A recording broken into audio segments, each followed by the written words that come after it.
دوست دارم هر روز بهتر بشم، هر روز بیشتر بفهمم. خیلی مونده تا خیلی چیزا رو بفهمم. 30 سال 40 سال کار کردم ولی هنوزم دارم یاد میگیرم و فکر میکنم تا آخر عمرم هم یاد بگیرم.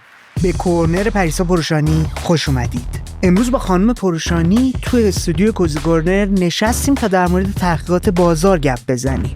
ابزاریه برای اینکه ما بتونیم بازار رو با ذی‌نفعانش درک کنیم. در مورد انواع اهدافی که داره دنبال میکنه. توی در حقیقت فضای امروزی اون چیزی که مصرف کننده یا مخاطب ما تجربه میکنه مهمترین نکته است.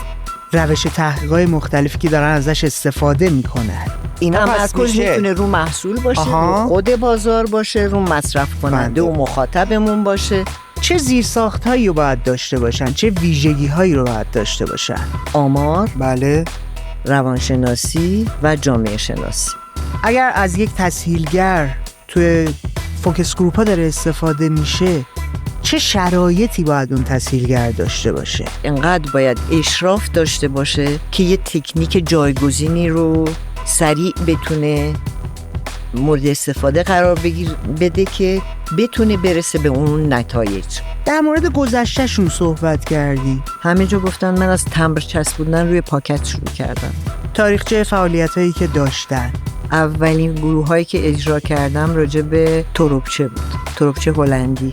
مسیری که تا به امروز طی کردم، کوزی کورنرشون. من خیلی به پیاده روی و فضای باز و طبیعت باور دارم. ذهنم باز میشه، خلاقیت اونجا اتفاق میفته. اگر فکر میکنید این موضوعات براتون جذابه، با من و پریسا پروشانی همراه باشید.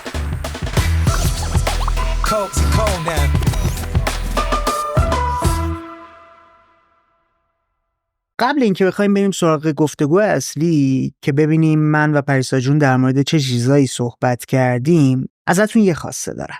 ما قرار تبدیل بشیم به یه پادکست بین‌المللی. این کار فقط به کمک شما اتفاق میفته. چطوری؟ با سابسکرایب کردن کانال یوتیوبمون، فالو کردن اینستاگراممون، دنبال کردن پلتفرم‌های مختلف ما. ساختن کامیونیتی بزرگ به تو ابزار و قدرت رسانه‌ای رو میده که بتونی آدم‌هایی بزرگتر از اندازه خودت دعوت کنی و به برنامه‌ت بیاری. چهره‌های بین‌المللی قطعاً نگاه میکنن ببینن اون برنامه چقدر مخاطب داره و حضورشون توی اون برنامه چه تأثیری بر روی اهدافی که دارن دنبال میکنن میذاره. پس یادت نره هر چقدر کامیونیتی ما بزرگتر بشه، قدرت این رو بهمون میده که بتونیم از مگا اینفلوئنسرهای بین‌المللی دعوت کنیم به کوزی کورنر بیان تا در مورد خلاقیت باشون گپ بزنیم. ممنون میشم ازت پلتفرم‌های مختلف ما رو دنبال کنی. بریم ببینیم با پریسا پروشانی چه گپ و گفتی داشتیم. تحقیقات بازار اصلا چی هست؟ تحقیقات بازار خب یه فرایند سیستماتیکه. کاریه برای اینکه ما بتونیم بازار رو با ذی‌نفعانش درک کنیم. یعنی چی؟ یعنی تولید کننده رو، مصرف کننده رو و تمام این زنجیره‌ای که از ایده شروع میشه، ایده محصول، ایده خدمت شروع میشه و همینجوری مسیرش رو طی میکنه تا زمانی که به بازار میاد، تغییراتی توش ایجاد میشه و عرضم به حضورتون که و در کل مسیر زندگی یه برند، یه محصول، تحقیقات بازار نقش داره. یک ابزاریه که به درک و شناخت و ارزیابی و عرضم به حضورت اندازه‌گیری کمک میکنه. این تمرکز رو میذاریم روی محصول یا سرویس یا تمرکز رو میذاریم روی مصرف کننده؟ بستگی به تحقیقت داره، بستگی به اهدافت داره. یعنی اگر هدفت این باشه که چجوری کامیونیکیت کنی با مخاطبت، با مصرف کنندت، خب تمرکز رو میذاری روی مخاطبت. اگر بخوای تغییرات ایجاد کنی تو محصول یا خدماتت، بیشتر تمرکز رو میذاری روی خود محصول یا خود خدمت. ما میتونیم 2 روش تحقیق مختلف رو در نظر بگیریم. روش من نمیگم، اینجا میگم هدف. 2 هدف. 2 هدف مختلف، ممکنه روشاش هم متفاوت باشه ولی تو هر دوش میتونیم یه روش یکی تمرکز روی رفتار مصرف کننده است، یکی روی اتفاقی که داره برای محصول یا برند میفته. بله. همیشه به هر حال مصرف کننده نقش داره. بله. یعنی که رو محصولم به هر حال اون نظر میده. رو محصول به هر حال این که جایگاهش توی به اصطلاح شلف چجوری باشه، یا عرضم به حضورتون که فیچراش، اون ویژگیهاش چی باشه، نظر مصرف کننده همیشه مطرح هست. ولی تمرکز و اون همون تمرکزمون در حقیقت کجا باشه اون مهمه. غیر از این 2 هدف دیگه ای هم هست که ما بخوایم بیایم در نظر بگیریم، بگیم مثلا ما با یه هدف دیگه ای داریم میریم تحقیق میکنیم، کارو پیش میبریم، یا همیشه یکی از این 2؟ ببین، خود بازار، این که چه تحولاتی تو بازار اتفاق میفته، چه رقبایی وارد بازار میشن، چجوری این تعاملاتشون، این تناسباشون اتفاق میفته، خب اون هم لزوما اینجا دیگه مصرف کننده یا مخاطب درگیرش نیست. آره، کلانتر، بزرگتر، گسترده‌تر، فراگیرتر اگه بخوایم ببینیم، خود تحرکاتی که توی بازار اتفاق میفته خودش یه نوع تحقیقه. یعنی انواع تحقیقه، یه نوع هم نیست. خب اینا تمرکز میتونه رو محصول باشه، رو خود بازار باشه، رو مصرف کننده و مخاطبمون باشه. حالا مصرف کننده وقتی که موضوع خدمتمونه یا ارزم به حضور محصولمونه، و مخاطب وقتی که کامیونیکیشنمونه، تبلیغمونه، اونا زیر شاخه ها دیگه میشه دیگه. آره. پس ما میتونیم اول این مدلی دسته‌بندی کنیم که 3 کاتگوری مختلف برای تحقیقات بازار وجود داره.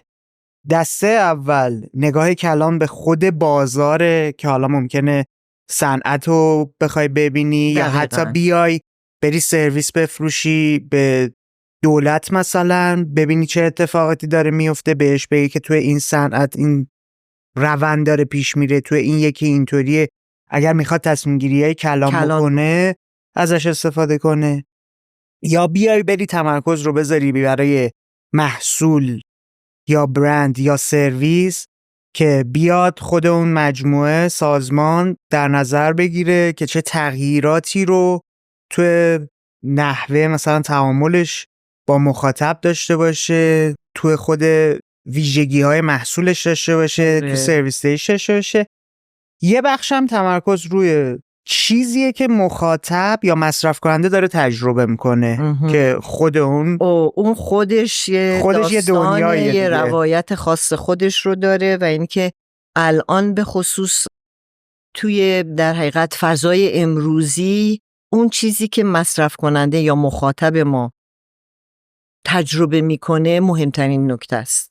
تجربهش شامل چیا میشه؟ هر آن چیزی که پیرامونش میگذره در ارتباط با اون برند، در ارتباط با اون محصول، در ارتباط با اون فضا و خدمت، و اینی که ما چه تبلیغی بکنیم، چه پیامی بدیم، چه هویت بصری داشته باشیم، چه جور محصولی رو ارائه بدیم، چه تنوعی رو ارائه بدیم، چه جوری رفتار کنیم به عنوان یه رقیب توی بازار، چه جوری اون مخاطب رو درگیرش بکنیم. همه اینا تأثیر داره رو اون زندگی که میکنه مصرف کننده در ارتباط با برند یا محصول تو، و یه کلی رو میسازه، یه برایندی رو میسازه از تجربیاتش که در حقیقت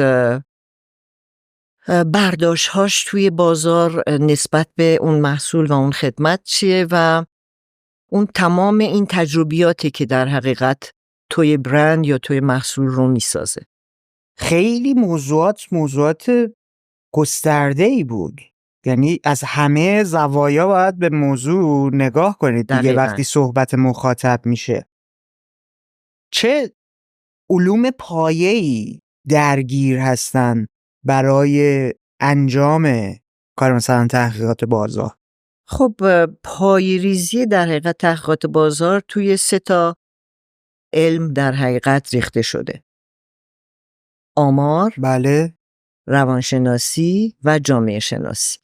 این 3 اصل قضیه هستن و خب توی تحقیقاتی که ما 2 روش در حقیقت بزرگ داریم توی صنعت تحقیقات بازاریابی: روش‌های کمی، روش‌های کیفی. و کمی ها خب بیشتر روی آمار در حقیقت استناد داره و کیفی ها بیشتر روی روانشناسی و جامعه شناسی. البته جامعه شناسی توی همش در حقیقت میتونه مورد استفاده قرار بگیره. خیلی نمیشه گفت که اینا از هم منفکن. آره، ولی خب تمرکز تحقیقات کیفی بیشتر روی روانشناسی و جامعه شناسی، تمرکز کمی روی آمار و حالا ریاضیات و بله یه کوچولو هم جامعه شناسی و خب ما داریم در مورد یه روانشناسی هم بی تاثیر نیست، چون توی فرمولاسیون، توی طراحی و دیزاین سوالات تو میتونی از این در حقیقت روش های استفاده بکنی، از این علوم استفاده بکنی. خب ما وقتی داریم در مورد روانشناسی و جامعه شناسی صحبت میکنیم، علوم پایه‌ای هستن که ظرف دقیق و درستی ندارن. از اون بعد داریم در مورد آمار صحبت میکنیم که دقت بالا، همه چی با اعداد و ارقام سر و کار داری. آره. این 2 رو کنار هم قرار دادن و به هم تبدیل کردن چجوری داره اتفاق میفته؟ ببین، هدف این 2 روش کاملا متفاوته. کمی آمار بیشتر روی اندازه‌گیری ها میاد در حقیقت تمرکز میکنه، یعنی اصلا خروجیش اندازه‌گیریه، اندازه بازار چیه، سهم بازار چیه، سهم رقبا چیه، نظر مردم در این زمینه چند درصده، فراوانی ها رو بررسی میکنه، همبستگی ها رو بررسی میکنه. کیفی بیشتر میاد درک و شناخت پیدا میکنه از پدیده ها. حالا این پدیده ها میتونه رفتارها باشه، باورها باشه، انگیزه ها باشه، بازدارنده ها باشه و درک و شناخته. یعنی تو اول میای درک و شناخت میکنی. معمولا اینجوریه که اول در زمینه هایی که ما شناخت کافی نداریم، هیچ برداشت اولیه‌ای نداریم از موضوع، میایم یه کار کیفی انجام میدیم که اول درک و شناخت بکنیم، دنیای اون محصول، اون خدمت، اون برند رو باهاش آشنا میشیم، فضاش رو آشنا میشیم، حال و هواش رو آشنا میشیم، باورهایی که تو اون زمینه وجود داره رو آشنا میشیم باهاش و بعد گزینه هایی که ممکنه به اصطلاح اتفاق بیفتن. یعنی مثلا میایم میبینیم که تو این زمینه 5 مدل رفتار ممکنه وجود داشته باشه. یعنی اول مثلا میرید یه تحقیقات پایه‌ای انجام میدید تا محیط رو، اون ماجرا و صنعت و همه چی رو کامل بشناسید، بعد یه پله میرید عمیق‌تر میشید. ببین، صنعت موضوعش جداست. من بیشتر وقتی میگیم روانشناسی، جامعه شناسی، با آدم طرفیم. خب با انسان طرفیم. انسان حالا میتونه استفاده کننده از خدمات باشه، میتونه مصرف کننده محصول باشه، میتونه یک در حقیقت فردی باشه که توی بیزنسی، توی کسب و کاری داره فعالیت میکنه، حالا یا مدیرشه یا عرضم به حضورتون که فروشندشه یا عرضم به حضورتون که تولید کنندشه، هر چیزی. خب وقتی که ما داریم انسان رو بررسی میکنیم، اول میایم درک و شناخت میکنیم فضاهای ذهنیش رو، برداشت‌ها و باورهاش رو، انگیزه ها، اون چیزایی که انگیزاننده است براش توی رفتارهاش، اون چیزایی که بازدارنده است براش توی رفتارهاش، اون چیزایی که دوست داره دوست نداره، اون چیزایی که براش واست و اون چیزایی که نه روتین معمولیه. اینا رو اول درک و شناخت پیدا میکنیم، بعد میایم همین محتواها رو که براش گزینه‌های حالا رفتاری یا باوری پیدا کردیم، چون آدما مختلفن دیگه. حالا توی یه جامعه ممکنه ما در حقیقت در یک حوزه خاص، در یک زمینه خاص، در یک موضوع خاص 5 مدل رفتار یا 6 مدل باور یا 2 مدل باور داشته باشیم. اینا رو بعداً میایم توی کمی علمی ترش میکنیم و اندازه گیریش میکنیم، سنجشش میکنیم. متوجه شدم. پس لازمه شورکار اینه که برید شناخته رو پیدا کنید. بله. من مخاطب گاردم همیشه بالاست نسبت به شما. راحت نمیتونی داده از من بکشی بیرون، راحت نمیتونی من رو بشناسی. دارید چی کار میکنید که من بیام واقعیت رو بهت بگم، من نیام اون تصویر ایدئال و خیالی که خودم متصور میشم رو بهتون نشون بدم. دقیقاً. داده های واقعی باشه، نظر واقعیم رو بگم. خب برای این توی تحقیقات کیفی وقتی میخوایم درک و شناخت پیدا بکنیم و باورها و انگیزاننده ها و حالا بازدارنده ها رو درک بکنیم، روش داریم دیگه. یعنی از روش هایی استفاده میکنیم که بهش میگیم فرافکنی، پروژکتیو تکنیک، که اون بریرهای درونی و عمیق پاسخگوها شکسته بشه و در حقیقت در یک فضایی قرار بگیرن که بتونن در حقیقت اون چیزی که واقعا نظرشون هست، حسشون هست، حال و هواشون هست، اون رو بیان بکنن. روش در حقیقت اجرای کار ما در حقیقت از این روش‌های روانشناسانه استفاده میکنه، از علم روانکاوی استفاده میکنه، روانشناسی اجتماعی استفاده میکنه، از به اصطلاح پروژکتیو تکنیک یا همون فرافکنی، روش‌های فرافکنی استفاده میکنیم برای اینکه بتونه اون در حقیقت لایه‌های عمیق ذهنی و قلبی آدم‌ها بروز پیدا بکنه. تو چه مدیوم هایی این اتفاق داره میفته؟ یعنی ابزارمون چیه؟ بله.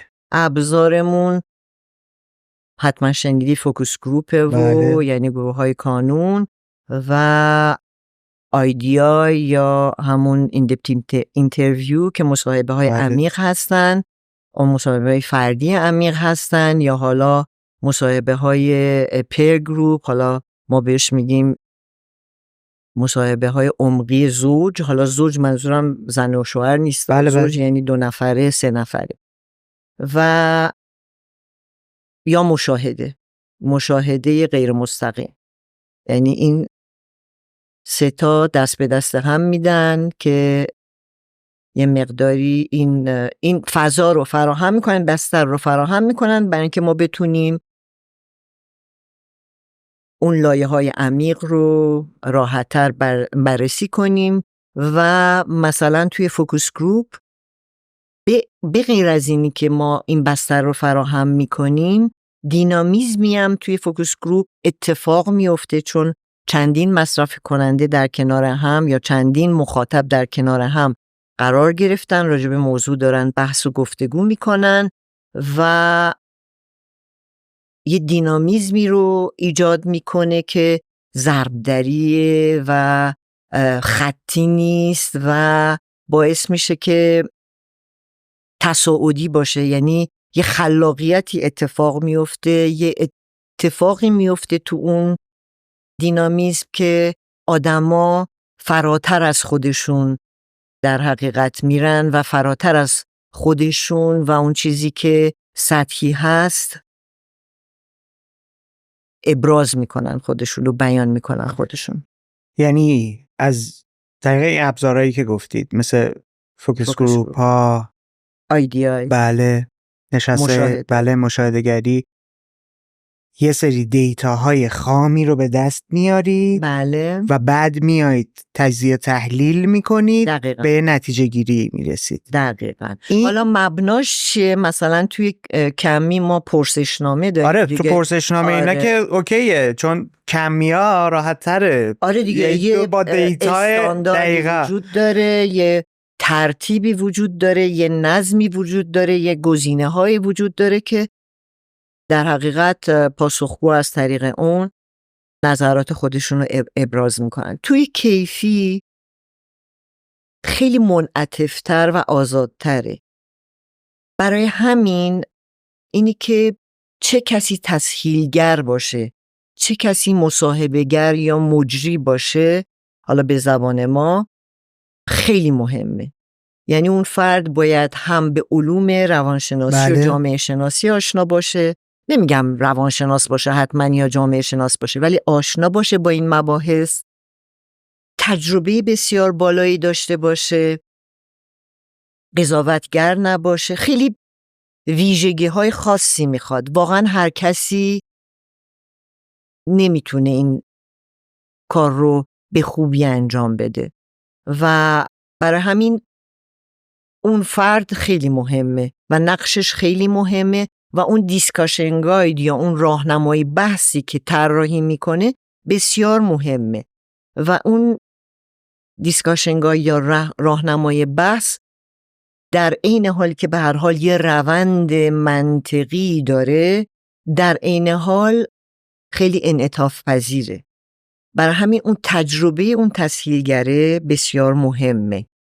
اگر چون گفتم از تکنیک های فرافکنی استفاده میکنه، اگر اون تکنیک ها توی جلسه یه گروهی خوب اتفاق نیفته، پاسخی نگیره، درست کار نکنه، اون تسهیلگر انقدر باید اشراف داشته باشه که یه تکنیک جایگزینی رو سریع بتونه مورد استفاده قرار بده که بتونه برسه به اون نتایجی که میخواد از اون تکنیک، از اون تمرین، از اون هدف در حقیقت داشته باشه.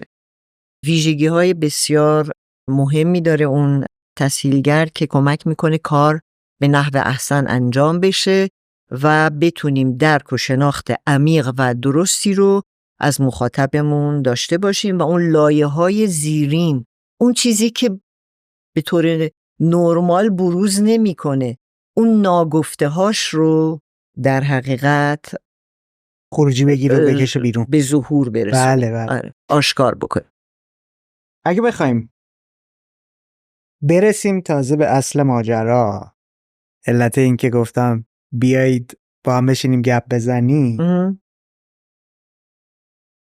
اگه بخوایم بریم سمتش، باید اینجا من بیام در مورد خلاقیت توی گزارش نویسی کیفی ازتون سوال بپرسم. آره. ولی قبلش میخوام بیام بریم سمت اون کمیه، یه ذره در مورد اونم من کنجکاوی کنم.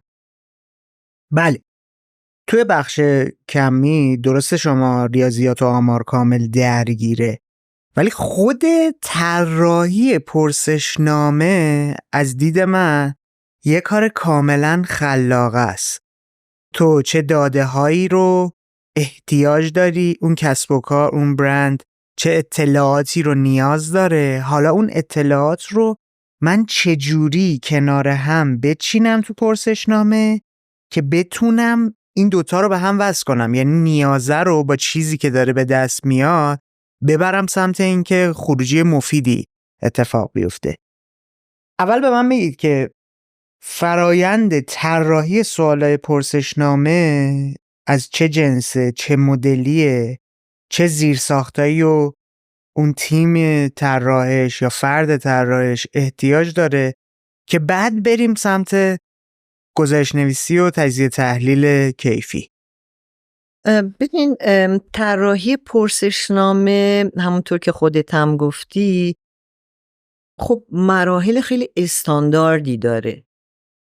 من بیام از قبلتر شروع کنم.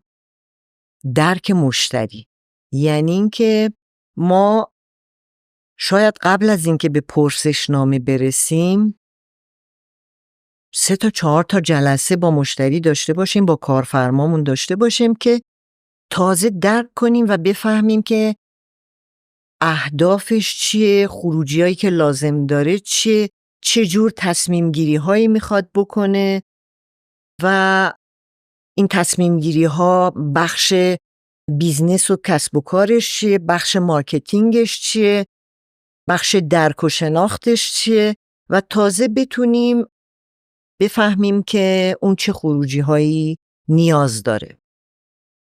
یعنی یه رقص 2 نفره هم با مشتریاتون دارید تا تازه بفهمید که چی میخواد. یعنی انقدر شفاف نیست که من بیام. اصلا شفاف نیست. یعنی یک کارفرما میاد به ما میگه که میخوام فروشم افزایش پیدا بکنه. خب هدف کسب و کارش اینه و هدف همه کسب و کارها البته، ولی خب هدف اصلیشو میذاره اون. بعد که میای کند و کاو میکنی، باهاش گپ و گفتگو میکنی، میبینی که الان مهم براش اینه که ببینه چی کامیونیکیت بکنه، چجوری این کامیونیکیشنه رو فروشش تأثیر بذاره یا چه ایمیجی میخواد در حقیقت برای مخاطبش ایجاد بکنه. بر همین ما خیلی کار داریم قبل از اینکه به پرسشنامه برسیم. حتما 3 تا جلسه رو داریم با در حقیقت کارفرمامون که تازه درک و شناخت پیدا کنیم، بشینیم کار کنیم با هم، گپ و گفتگو کنیم، صحبت بکنیم و برسیم به اینی که اون هدف نهایی و عمقی که داره چی هست. خب بعد این اهداف که مشخص شد، ما میایم به هر حال یه دسته بندی میکنیم، یعنی این که موضوعاتی که زیر مجموعه هر سرفصلی هست رو در حقیقت فهرست میکنیم و بعد میایم در حقیقت توی هر سرفصلی با اون زیر مجموعه‌ای که داره سوالات رو طراحی میکنیم. حالا طراحی سوالات این خودش یک فرایند مهمیه. یا ما بیایم کیفی پاسخ‌ها رو دریافت بکنیم، بیایم ترتیبی دریافت بکنیم، اولویت بندی بذاریم، رتبه بندی بذاریم، باز بشه سوالاتمون.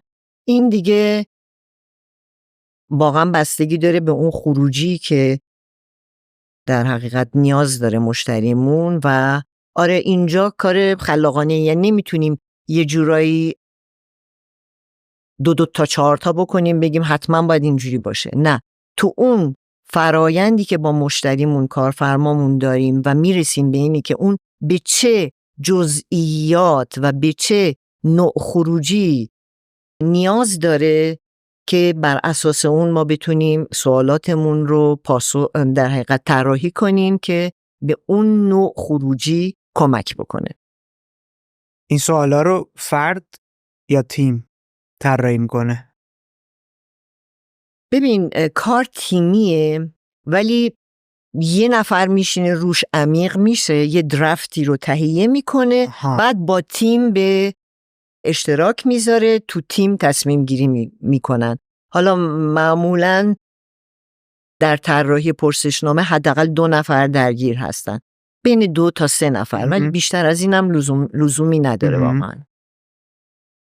این آدما مثل اون بخش مثلا کیفیه، باز باید جامعه شناسی و روانشناسی رو بیشتر آمار و آره ببین برای سوال آشنا باشن، حداقل با مباحث آشنا باشن، بدونن که اگر این نوع سوال رو بپرسن پاسخگو گرایشش به چه جور پاسخهایی خواهد بود، اگر اون یکی نوع بپرسن چگونه است. و یه سری قوانین هم داره، یعنی یه سری استانداردهایی وجود داره که تو طراحی پرسشنامه باید در حقیقت رعایت بشه.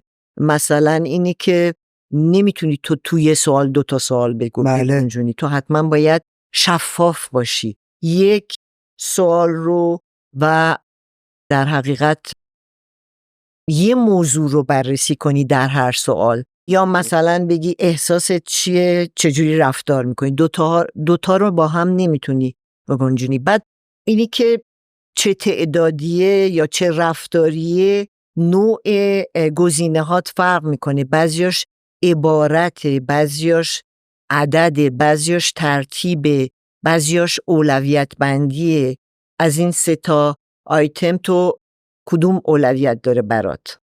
به ترتیب برامو بگو.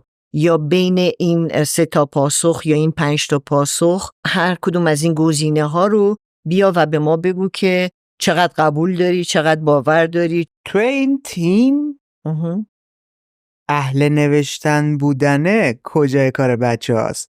چون ببین ما داریم در مورد ادبیات صحبت میکنیم دیگه. متنه باید کار کنه، متنه باید ارتباط با خواننده، مخاطب، کسی که داره اون پرسشنامه رو پر میکنه درگیرش کنه و همراه خودش بکنه. ببین اول توی کمی اعداد حرف میزنن، بله، ولی اینی که تو چجوری این اعداد رو در سوالات مختلف با هم مرتبط بکنی و از توش یه خروجی جدید در بیاری، اون به یه ادبیاتی نیاز داره. تو کمی کمتر واقعا، ولی تو کیفی 100% به ادبیات نیاز داری، چون تحلیل محتواست. بله. تو روایت باید بکنی، باید روایتگری بلد باشی. بنابراین تو کمی ما نیاز کمتری داریم به اون روایتگریه، ولی خلاقیت اونجا اتفاق میفته که تو این سرنخا رو پیدا کنی و به هم متصلشون کنی. تو کیفی هم همینه ها، منتها اون بیس فرق داره. اینجا با عدد مواجهیم، اینجا با محتوا مواجهیم. بنابراین یه چیز با 2 متریال مختلف و 2 ابزار مختلف. پس تجربه نوشتن و چطوری نوشتنه تاثیر داره رو کار شما. بریم سراغ همون سوال اولیه که الان قرار بریم سراغش. توی اون گزارش نویسی، تحلیل داده ها، خلاقیت کجای کار قرار گرفته؟ توی مسئله کیفی. تو کیفی یه جاش همون تو اجراست، یعنی تو تحلیل هنوز نیومدی. خب یعنی تو اجرا تو انقدر انعطاف باید داشته باشی که بتونی در ثانیه خلق کنی یه اتفاق جدید رو. تو کمی همه چی پیش بینی شده است، از ترتیب سوالات، از گزینه ها، حالا به غیر از سوالات باز که یه ذره آزادتره، ولی همه چی استاندارد و یه دست و یه نواخت. تو 50,000 تا پرسشنامه تکمیل بکنی، باید عین هم رفتار بکنی. تو کیفی اینجوری نیست. تو کیفی خیلی خلاقیت تاثیر داره. تو اجرا همون که گفتم، اون دیسکاشن گایده که هست، یه مسیری رو برای تو تعریف میکنه. یعنی میگه که من با توجه به اهدافی که ما داریم برای ایجاد خروجی، این ترتیب رو ما به صورت منطقی پیش میریم. اون درک و شناخت مصرف کننده، اون مخاطبه، تو طراحی این دیسکاشن گایده خیلی مهمه. چون تو اگر با آدما سر و کار نداشته باشی، درک شناخت اولیه‌ای نداشته باشی، حتی تو اون مسیرم ممکنه به اشتباه بری. مسیر ذهنی مسیر ذهنی یعنی که من اول اینو بپرسم بعد لایه لایه است. یعنی ما میگیم بهش در حقیقت یه ساختار قیفی داره، یعنی از گسترده و فراخ شروع میشه، همجور ریز میشه میره تو جزئیات. یعنی مثلا چی؟ یعنی مثلا میخوایم راجع به یه محصول خوراکی صحبت بکنیم، شاید اول بیایم راجع به اصلا تغذیه صحبت کنیم، سلامت صحبت کنیم، کلی خیلی کلی. این منطق یعنی داریم ذهن مخاطب رو آماده میکنی که ببریشون نقطه پایانیه. آره، چون تو از اول کار دقیقه اول بشینی بگی که خب محصول فلان اون اصلا گرم نشده هنوز. برای همین ما بهش میگیم وارماپ. یه وارماپ اولیه داریم که حالا وارماپ اولیه که اون ارتباط است که این اتفاق بین مجری یا تسهیلگر و پاسخگو بیفته،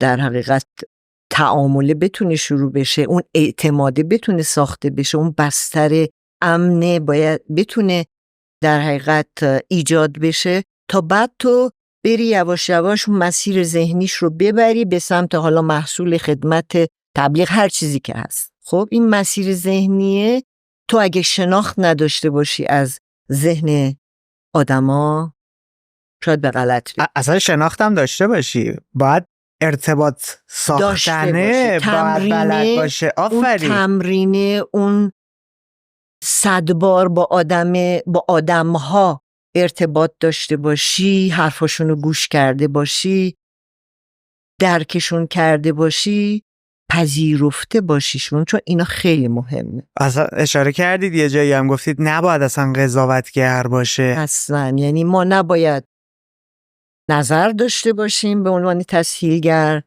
نباید قضاوت بکنیم. همه پاسخگوها و مشارکت کنندگان در تحقیقات کیفی ما برای ما باید یکسان باشن، از زشت و زیبا، از چاق و لاغر، از این باور، از مذهبی و غیر مذهبی، از این باور تا اون باور، از این تجربه تا از این سن. یعنی برای ما آدما مهمن، آدما هر جوری که هستن، و وقتی که این رو باور کردن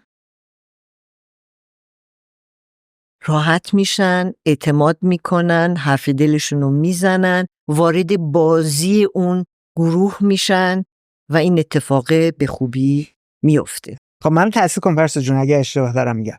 میتونیم اینطوری بگیم که اون کسی که داره میاد ورود میکنه به اون گفتگویی که قراره اون داده ها رو بکشه بیرون، اول از همه باید جامعه شناسی بدونه، روانشناسی بدونه، تسهیلگره. آره. بله. بعد از طرفی ارتباط برقرار کردن رو بلد باشه، شنونده فعال خوبی باشه. گوش دادن فعال یکی از ویژگی‌های مهمیه که باید داشته باشه، چون تو اگه سطحی از مسائل رد بشی، اون کندوکاوی که باید اتفاق بیفته اتفاق نمیفته. ببین تو خب میگه که باید هوش هیجانی بالایی داشته باشه که رو هوا بزنه. این لیوان خاکستری خوبه.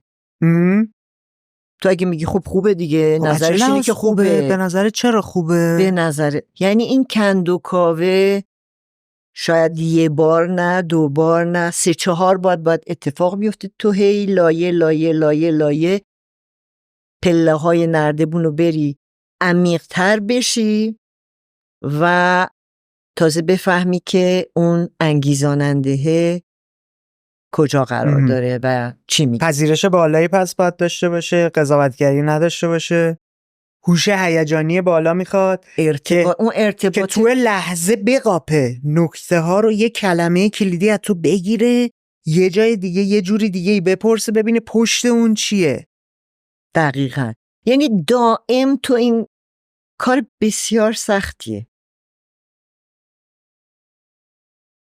تو در عین حال باید به موضوع و اهداف پروژت اشراف داشته باشی. پذیرش و گوش فعال داشته باشی، قضاوت نکنی، همه رو گوش بدی، کسی حرف نمیزنه به حرفش بیاری، کسی زیادی حرف میزنه خاموشش بکنی، کسی داره یه تقابلی ایجاد میکنه در حقیقت به تعادل برسونی گروه رو که اون دینامیزم به خوبی اتفاق بیفته و هیچ کسی بر هیچ کسی هم تأثیرگذار نباشه و همه گوش داده بشن، همه نظراتشون رو بدن، نه تک به تکا. اینو ما خیلی از اوقات دیدیم که 8 نفر دور هم جمع شدن، فوکوس گروپ اجرا میشه، دونه دونه مثل پرسشنامه پرسیده میشه. این درست نیست. و گفتگو واقعی شکل بگیره. گفتگوی واقعی یعنی اینجا ممکنه که 3 نفر حرف بزنن، 4 نفر حرف بزنن، بقیه با یکی از این دوتا، این دیگه تسهیلگر است که باید هم بتونه به یه جمع‌بندی خوبی برسه و هم متوجه بشه که این 3 تا رفتار حداقل 90% رفتارها رو پوشش میده. خب همه بیان شدن و لازم نیست که ما دونه دونه بگیم تو نظر چه تو نظر چه، چون وقت به تکرار میرسیم، به خستگی میرسیم، به اصطلاح یه حالت روتین بیمزه میرسیم که ادامه کار سخت میشه. چیدمان خود این مصرف کننده ها کنار هم توی یه جلسه هم طراحی میشه تا حدودی، نه مثلا چه میدونم 20 نفر رو لیست میکنید، میگید که اوکی ما میخوایم 5 تا یا 4 تا جلسه 5 نفره باشون بزنیم. این 20 تا مثلا دارم میگم.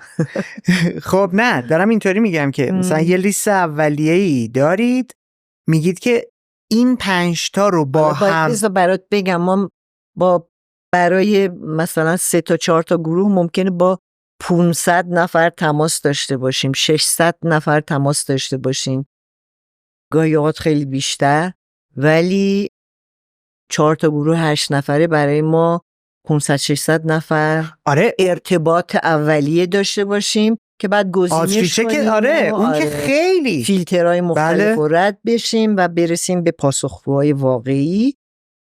چیدمان اونا توی گروه ها چه مدلی اتفاق میفته؟ دیگه بر اساس اینی که ما در حقیقت در پروپوزالی که به کارفرمامون میدیم قشنگ باید توضیح بدیم که چند تا گروه و هر گروه شامل چه کسانی باید باشن. اون قلب در حقیقت پاسخگوامون چه مشخصات و ویژگی‌هایی باید داشته باشن، چه سنی، چه طبقه اجتماعی، چه میزان مصرفی، چه برندهایی، چه جوری، همه اینا باید توصیف بشه برای اینکه برسیم به اون، یعنی هدفمند این در حقیقت چیدمان گروه هامون. شیطنت هم توش نماینده طیفی از اقشار جامعه هستن. شیطنت هم انجام میدید؟ ببینید خب یکی از ویژگی‌های خاص اون تصویرگر خب اینه که پرسشگر باشه، ماجراجو باشه، کنجکاو باشه. مثال چه میدونم یه آدم خشک مذهبی رو بیاید توی یه گروهی بذارید که 1 نفر 2 نفر آدم مثلا متفاوت ازش هستن که ببینی مسیر گفتگو کجا میره، که چه دیتاهایی مرتبطه. حالا اوکی به قول خودتون یه گایدلاینی داره اون گفتگو، کانورسیشن گاید گفتید طراحی شده، میدونم توی خود اونم برید سمت این که حتی یک سری چیزهایی که ممکنه تو مسیر ذهنی شما رد نشده باشه رو بهش برسید. ببین نه ما مثلا از قبل که نمیدونیم کی مثلا مذهبی تره کی مذهبی تر نیست، این سوالا رو که نمیپرسیم، مثلا به ما ربطی نداره، هر کسی میتونه. بالاخره یه دموگرافی دارید برای اون. دموگرافی راجع به مذهب نمیشه، فقط سن و طبقه اجتماعی و مسائل میشه یه ذره شناخت پیدا کرد ولی نه ما این چیدمان اینجوری رو نداریم به اون ترتیب، چون افراد جامعه از همه مدل آدمایی ترکیب شدن. من بیشتر بر خودم مثلا جذابیت این پیدا می‌کردش که ببین یه سری موقعیت‌ها رو ایجاد کنی که به راحتی اتفاق نمیفته. بعضی وقتا تو بعضی گروه‌ها این اتفاق باید بیفته، ولی ما با چیدمان خیلی این کارو نمی‌کنیم. ولی اون تسهیلگره نقش نفر سومو میتونه بازی کنه. وقتی که احساس خودش چالش رو ایجاد کنه، خودش چالش رو ایجاد میکنه، یعنی که وقتی که میبینه که خب اون چیزی که میخواد هنوز توی بحث و گفتگو بیرون نیومده و شاید یه بریرهای بازدارنده های وجود داشته باشه که آدما باز به راحتی حتی با اون ابزارها خودشونو بیان نکنن، اینم خودش جزو اون همون تکنیکای فرافکنی ها. این از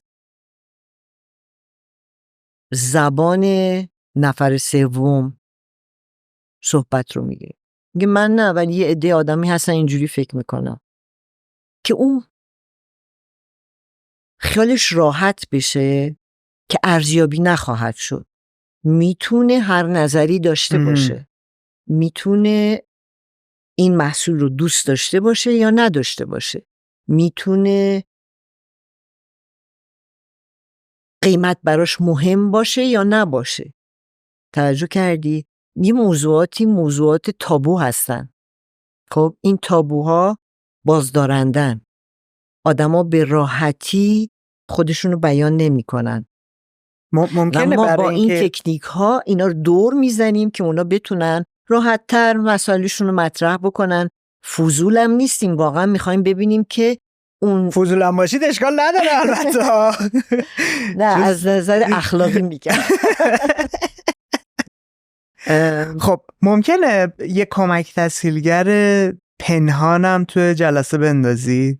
یعنی یه نفر به عنوان کسی که بعضی از جلسات این اتفاق ممکنه بیفته، ولی من خیلی خوشم نمیاد. من سعی میکنم که بیشتر خودم این نقش رو بازی کنم. یعنی نفر سومه که یه دیدگاه دیگه ای داره یا یه تناقضی رو میخواد در حقیقت ایجاد بکنه، خودم ایجاد بکنم تا یه نفر سومی که با همون تکنیک که گفتید مثلا از سوم شخص مثلا مثال میزنی. آره دیگه، یا بگم که آره ما جلسات دیگه هم داشتیم آدما اینجوری فکر کردن. متوجه. حالا آدما 3 مدلن، 5 مدلن. تو بیشتر به کدوم مدل یا سبک نزدیکتری که اون خیالش راحت بشه که بابا اگه همه دارن مثبت حرف میزنن، من اگه منفی ته دلمه ساکت بنشینم هیچی نگم یا اتفاقا بگم چرا منم نظر دارم، منم میتونم در حقیقت ارزیابی کنم. میدونی آدم‌ها وقتی تو گروه قرار میگیرن اون تابوها و اون مسائلی که وجهه اجتماعی، اون اینی که اکثریت و اقلیت اینا تأثیر گذاره. بنابراین تسهیلگری خیلی باید تبحر داشته باشه تو اینی که بگه اگه تو حتی یه نفری و مخالفت داری با این موضوع بیان کن خودتو. و اون یه نفر به این معنی نیست که اون دیدگاه اقلیت جامعه است. دیدگاه اونه. نه، یعنی میخوام میگم تعمیم پذیر نیست. آها. یعنی ما توی گروه 7-8 نفره اگر اکثر آدمایی حرف بزنن یکی مخالفشون رو بیان بکنه، به این معنی نیست که حتما ما تو جامعه مثلا 10% این اقلیت هست 90% بقیه. متوجه شده. خیلی میتونه بیشتر از 10% باشه، بیان نمیشه. متوجه شد. بنابراین ما وظیفمونه که بستر رو فراهم بکنیم که اون نظرات هم ابراز بشه. چه چیزه کل این فرایند به عنوان تسهیلگر براتون جذابیت داشته و داره که الان نزدیک 40 سال دارید انجامش نه دیگه 40 سال نه راست میگی. آره من دارم از قدیم از میگم، قدیم از زمانی که برگشتید ایرانو نمیگم. آره از دهه 50 رو دارم حساب میکنم. درسته. خب یه چیزی باید برای شما وجود داشته باشه که بتونه نگه داره دیگه این آتشو، که هر روز پاشم برم با آدمای جدید مواجه بشم، گپ بزنم. حالا موضوع هی دائم داره تغییر میکنه.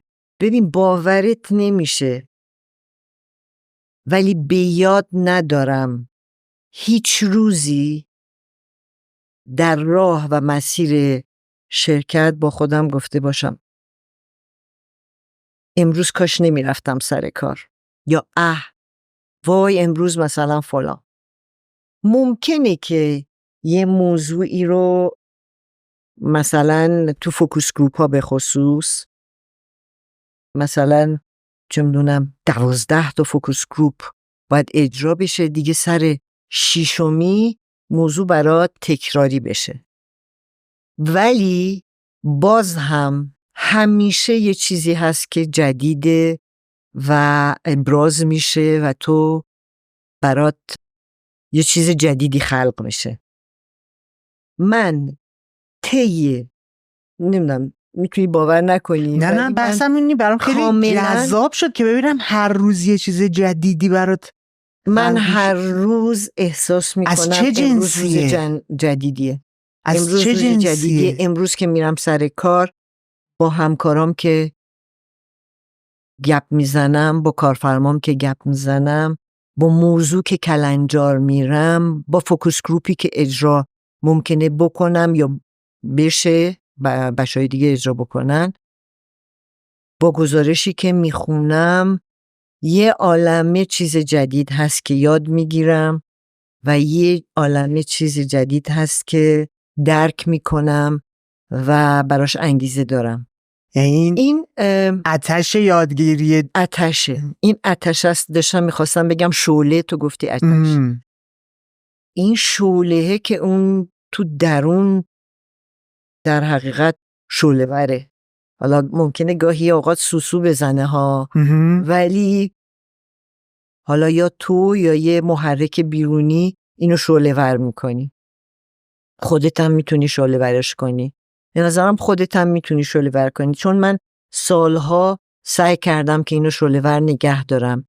میگم یه زمانایی حتما فروکش ممکنه بکنه کوچیک بشه شعله ولی هیچ وقت از بین نرفته.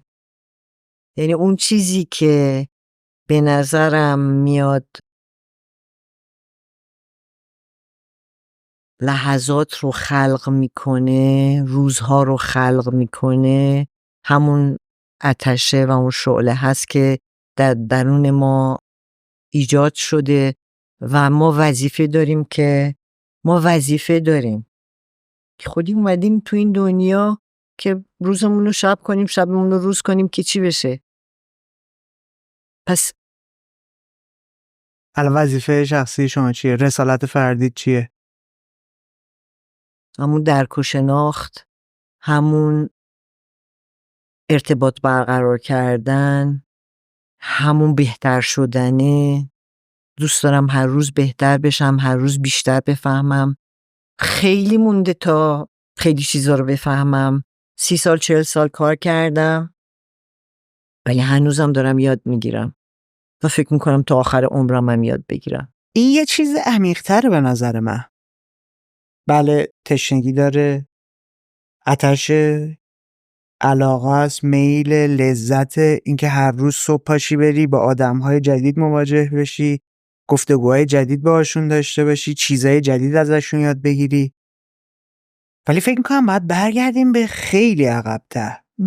زمانی که پریسا پرشانی اومده و علوم پایه رو انتخاب کرده، علوم انسانی رو انتخاب کرده برای اینکه بره توشون تحصیل کنه و بعد بره سمت اینکه توی اون فضا کار کنه.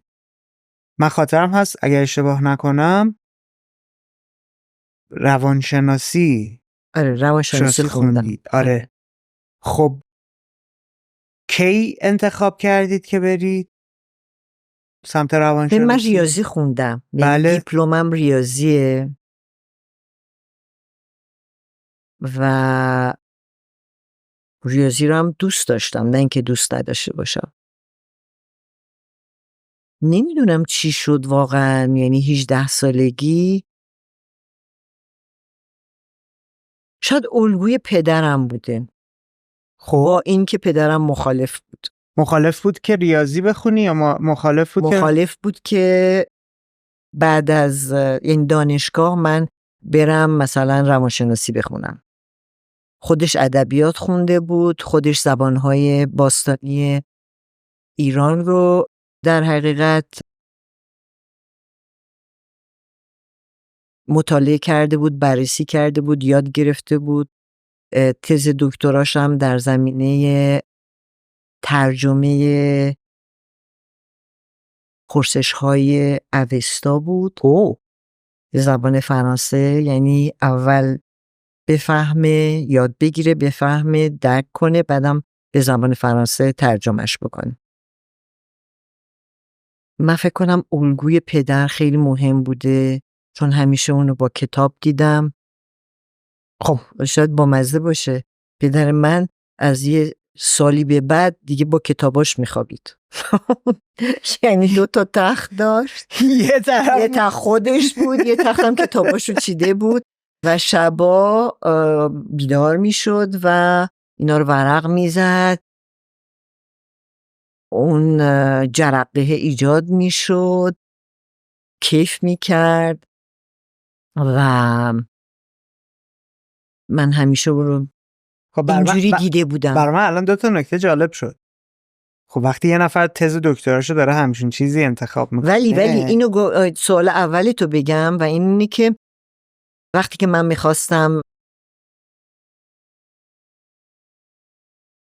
روانشناسی بخونم، یعنی بعد از اینکه دیپلم ریاضی رو گرفتم و گفتم من میخوام روانشناسی بخونم، پدرم بهم گفتش که من به توصیه نمی کنم، بیا یه رشته‌ای رو بخون، علوم پایه بخون، علمی بخون.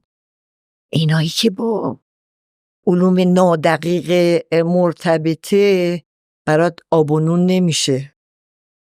خودش رو میگفت من اومدم ادبیات خوندم، اونو خوندم، عاشقش بود ولی برام آب و نون نشد.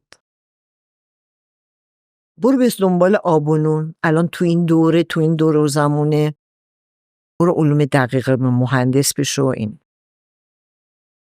من گفتم نه، من دوست ندارم و حالا 1-2 جلسه با هم یه ذره کلنجار رفتیم. نه کلنجاره، اون میخواست در حقیقت منو متقاعد کنه که حالا یا راهنماییم کنه، توصیه‌ام بکنه و من قبولش نکردم و گفت خب حالا میخوای نادقیقه بخونی، بیا برو مدیریت بخون، بازرگانی بخون. بازرگانی 50 سال پیش بود بخون. رشته MBA و اینا. 50 سال خودتی.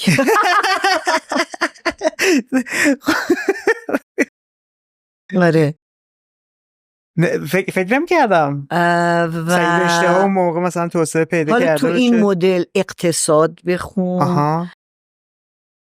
گفتم نه، دوست ندارم اینا رو، دوست دارم برم. چه چیزی این ورقه قلقش میداد که برید روانشناسی؟ خدا نمیدونم. الان درک و شناخت، ارتباط برقرار کردن، آدما رو دوست داشتم، همیشه دوست داشتم، الانم دوست دارم. اهل صحبت بودید؟ یعنی دوست داشتید با آدما دیالوگ داشته باشی؟ میخوام ببینم تاثیر مثلا چیزایی که تو کودکی و نوجوانی داشتی. به ادبیات علاقه‌مند بودم، به نوشتن علاقه‌مند بودم همیشه. چون تو صحبتاتو یه چیزی من شکار کردم، من نمیدونم تا چه حد درسته. خب من وقتی دارم نگاه میکنم یه پدری میاد برای خودش یه کار تحقیقاتی اون جنسی انتخاب میکنه که بره متون کهن رو بررسی کنه، ببینه مثال تو اوستا چه چیزایی میتونه. خب کار تحقیقاتی سنگین، جدی، خیلی سنگین، سالهای سال هم ممکنه درگیرش باشه دیگه.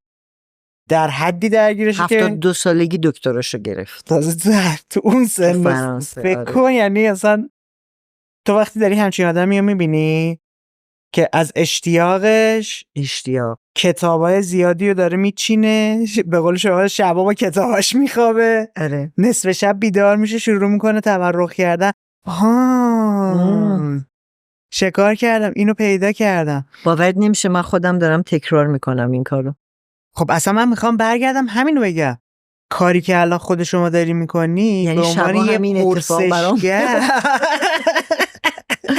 باور کن کاری که خود شما امروز داری انجام میدی به عنوان یه پرسشگر که هر روزم داری تکرارش میکنی، میگی علاقه مندم هنوز بهش، اصلا یه آتیش، یه شعله‌ای هم تو وجودت روشن کرده. دقیقا همینه، داری اون کار تحقیقاتی که تو سن پایینتر نگاه میکردی پدرتون داشته انجام میداده رو داری زندگی میکنی. دقیقا.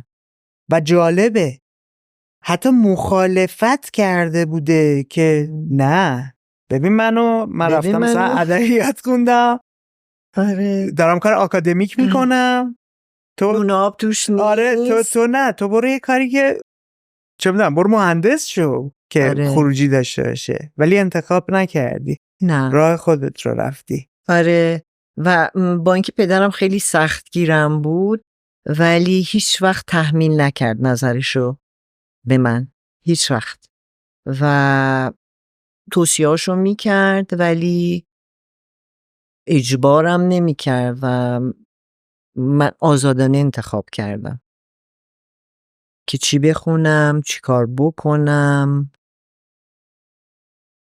میگم هیچگاه دیدگاه ها و باورهاشو، ولی به عنوان الگو جلوم بود تمام دوران بچه زندگی. چندم بودی؟ من دوم آخر میشه؟ یا؟ آره دیگه آخر میشه. ما 2 تا یه برادر بزرگتر داریم، 1.5 سال با هم تفاوت سنی داریم، خیلی نیست. پریسای 17 ساله با اینکه پدرش مخالفه اصرار میکنه من باید برم روانشناسی بخونم. و چرا روانشناسی تو فرانسه هستن؟ یه انتخاب بود که من برم، یا مثلا چه میدونم کنکور دادم دانشگاه تهران نتونستم برم مثلا؟ نه کنکورم دادم قبولم شدم، ولی چون یه جورایی خانواده‌ام، پدرم اینا فرانسه زبون بودن و ما اصلا توی مدرسه فرانسه زبون درس خونده بودیم. یعنی شناخته رو داشتی هم به فرهنگ هم. آره. و برادرم هم رفته بود قبل از من، فرانسه انتخاب شد و در حقیقت یعنی اصلا انتخاب نشد، انگار که مسیر عادی و روتینش بود. آره. خب پریسا 17 ساله پا شد رفت فرانسه، چیکار کرد؟ درس خوند، زندگی کرد، تجربه خیلی جذابی بود برای من. صاف رفتی سر دانشگاه؟ رشته روانشناسی. و جالب این بود که سالهای اول خب من فرانسه خونده بودم تو مدرسه رازی اینجا، ولی خب به هر حال با یه فرانسوی، اون موقع خارجی هم زیاد نبود در فرانسه اون موقع. خب من اصلا تو دانشگاهم ایرانی دیگه ای نبود. دهه 70 میلادیه؟ دهه 75 میلادیه. 75 نه. یعنی چند 75. چند سال بعد از جنبش‌های دانشجویی تو فرانسه؟ 68.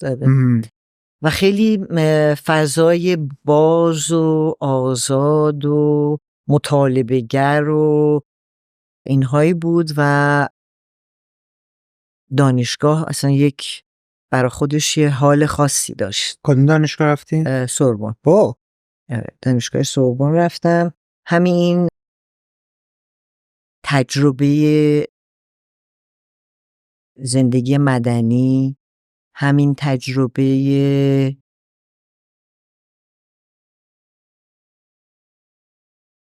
دانشگاه و آزاداندیشی، همین تجربه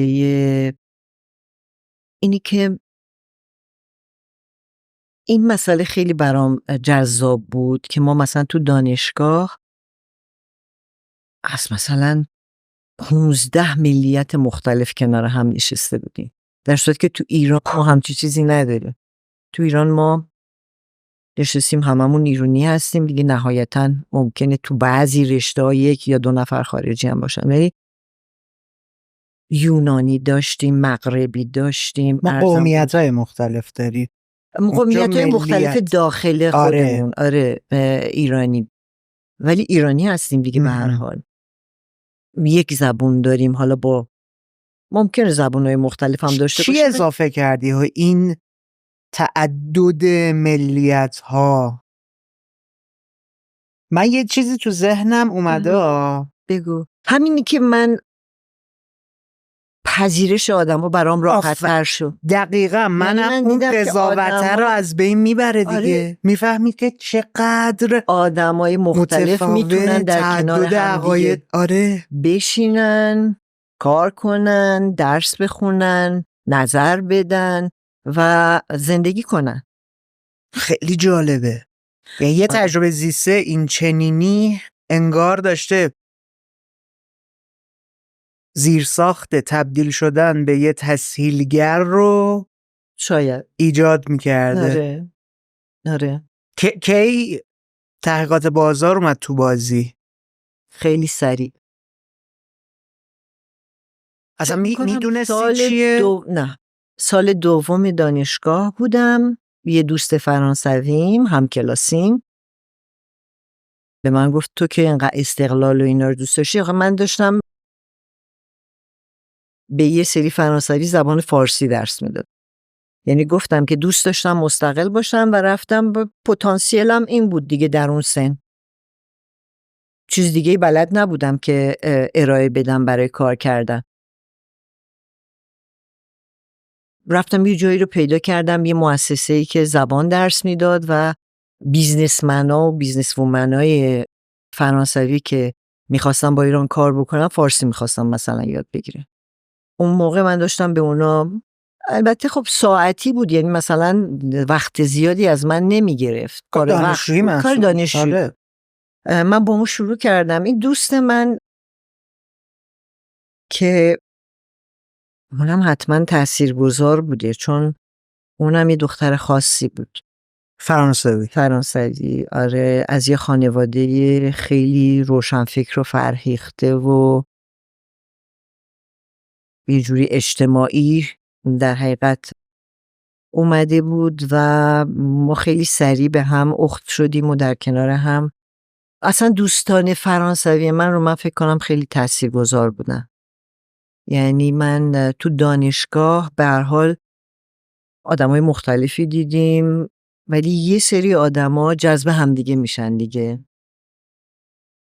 یکی یه معلم بود، یکی هم این دوستم بود که معلم دانشگاه یا داخل معلم ایران؟ دبستان. نه فرانسوی بود. آره، معلم دبستان بود و اومده بود بعد از چند سال در حقیقت کار کردن تو دبستان اومده بود روانشناسی بخونه که به هر حال گریده مختلف بره بالا و اینها. و من تا زمانی که خب متاسفانه از دستش دادم این دوست رو، چند سال پیش فوت کرد، سرطان گرفت و فوت کرد، در ارتباط بودیم با هم. یعنی هر وقت من میرفتم فرانسه این دوست رو میدیدم، با خانوادهش با دختراش آشنا بودیم و دوست بودیم و معاشرت میکردیم و اون در حقیقت در ایجاد، در شناخت من نسبت به حالا فرهنگ فرانسه، آشپزی فرانسویا و شناخت و درک در حقیقت مردم فرانسه خیلی کمک کرد. اون بهتون پیشنهاد دادش که این دوست من، آره دوست همکلاسیم، به من گفت تو که اینقدر دوست داری، من دارم کار میکنم، منم دانشجویی دارم کار میکنم یه جا، دوست داری بیای؟ اونا دنبال نفر میگردن. کار تحقیقات بازار میکنه؟ یعنی شرکت تحقیقات بازاریابی بود. گفتم باشه. گفت بیا بریم من معرفیت کنم.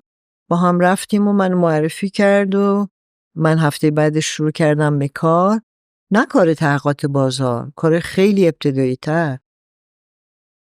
یعنی روششون اینجوری بود، تو رو همینجوری مرحله به مرحله تست میکردن دیگه که ببینن کجا خوشی همه جا داری. گفتم خیلی خیلی چیز تازه‌ای نیست شاید برای بعضی از دوستان، ولی همه جا گفتن. من از تمبر چسبوندن روی پاکت شروع کردم. کار دانشجویی بوده بالاخره دیگه. دانشجویی بود.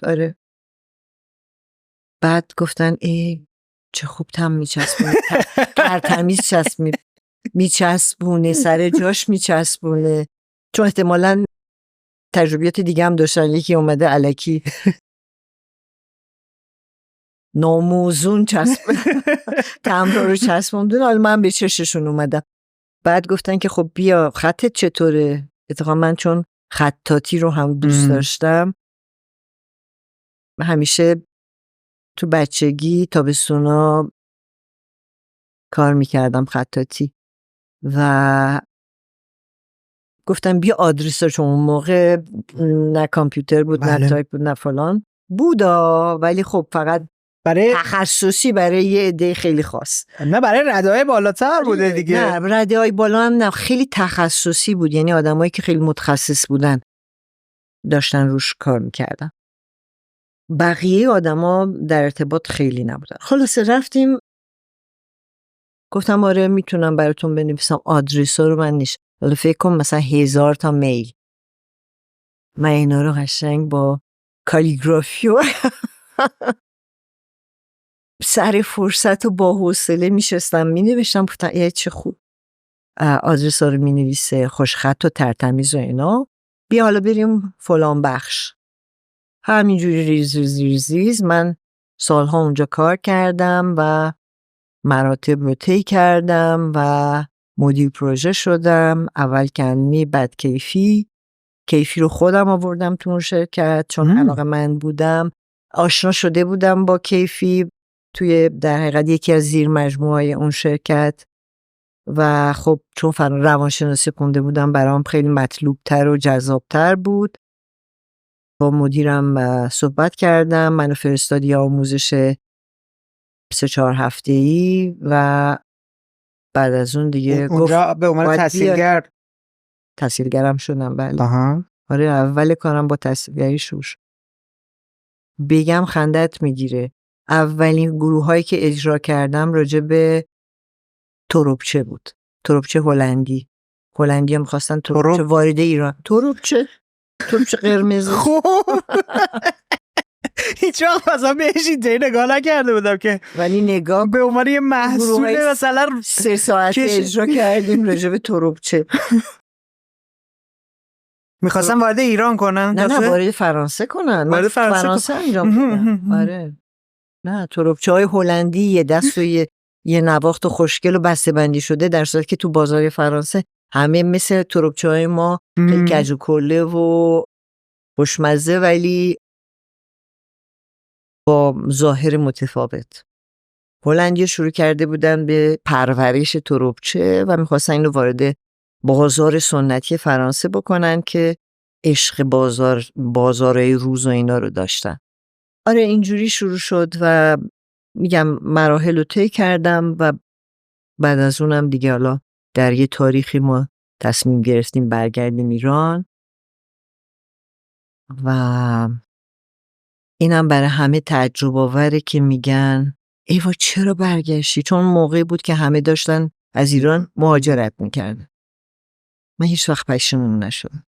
دهه 70 برگشتید؟ بله 1171 برگشتم، 1172 بازارنگر تأسیس شد.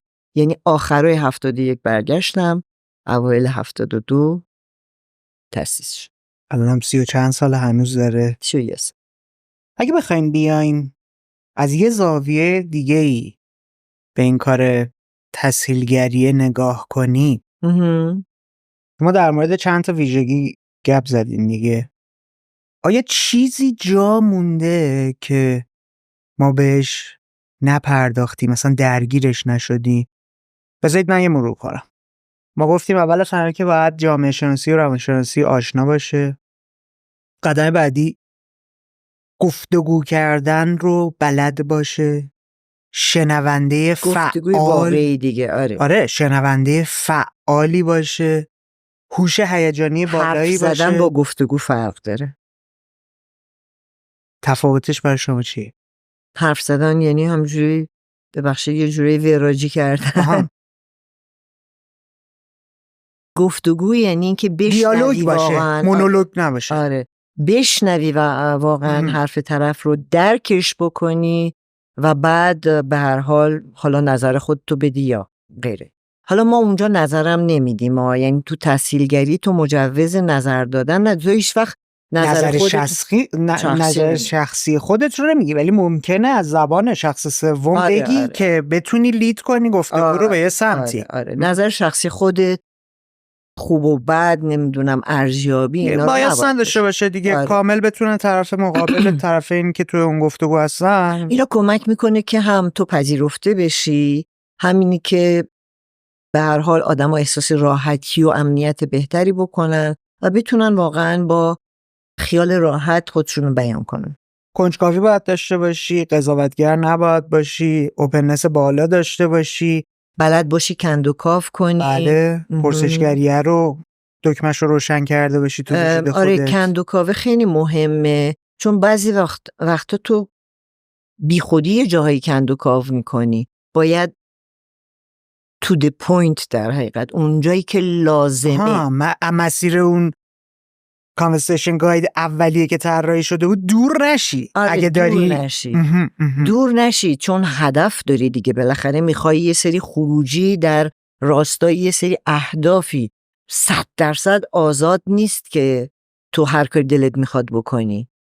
به هر حال تو باید به یه سری اهدافی دست پیدا بکنی، یه سری خروجی ایجاد بکنی برای اون پرسش هایی که توی حالا ذهنت هست یا توی دیسکاشن گایدت هست. ولی یه جاهایی یه گلوگاه هایی که تو پیش بینی نکردی اصلا، یعنی چون نمیدونستی آدما چی پاسخ میدن، پیش بینی نکردی که حالا اینجا میتونم اینو. 100% قابل پیش بینی نیست.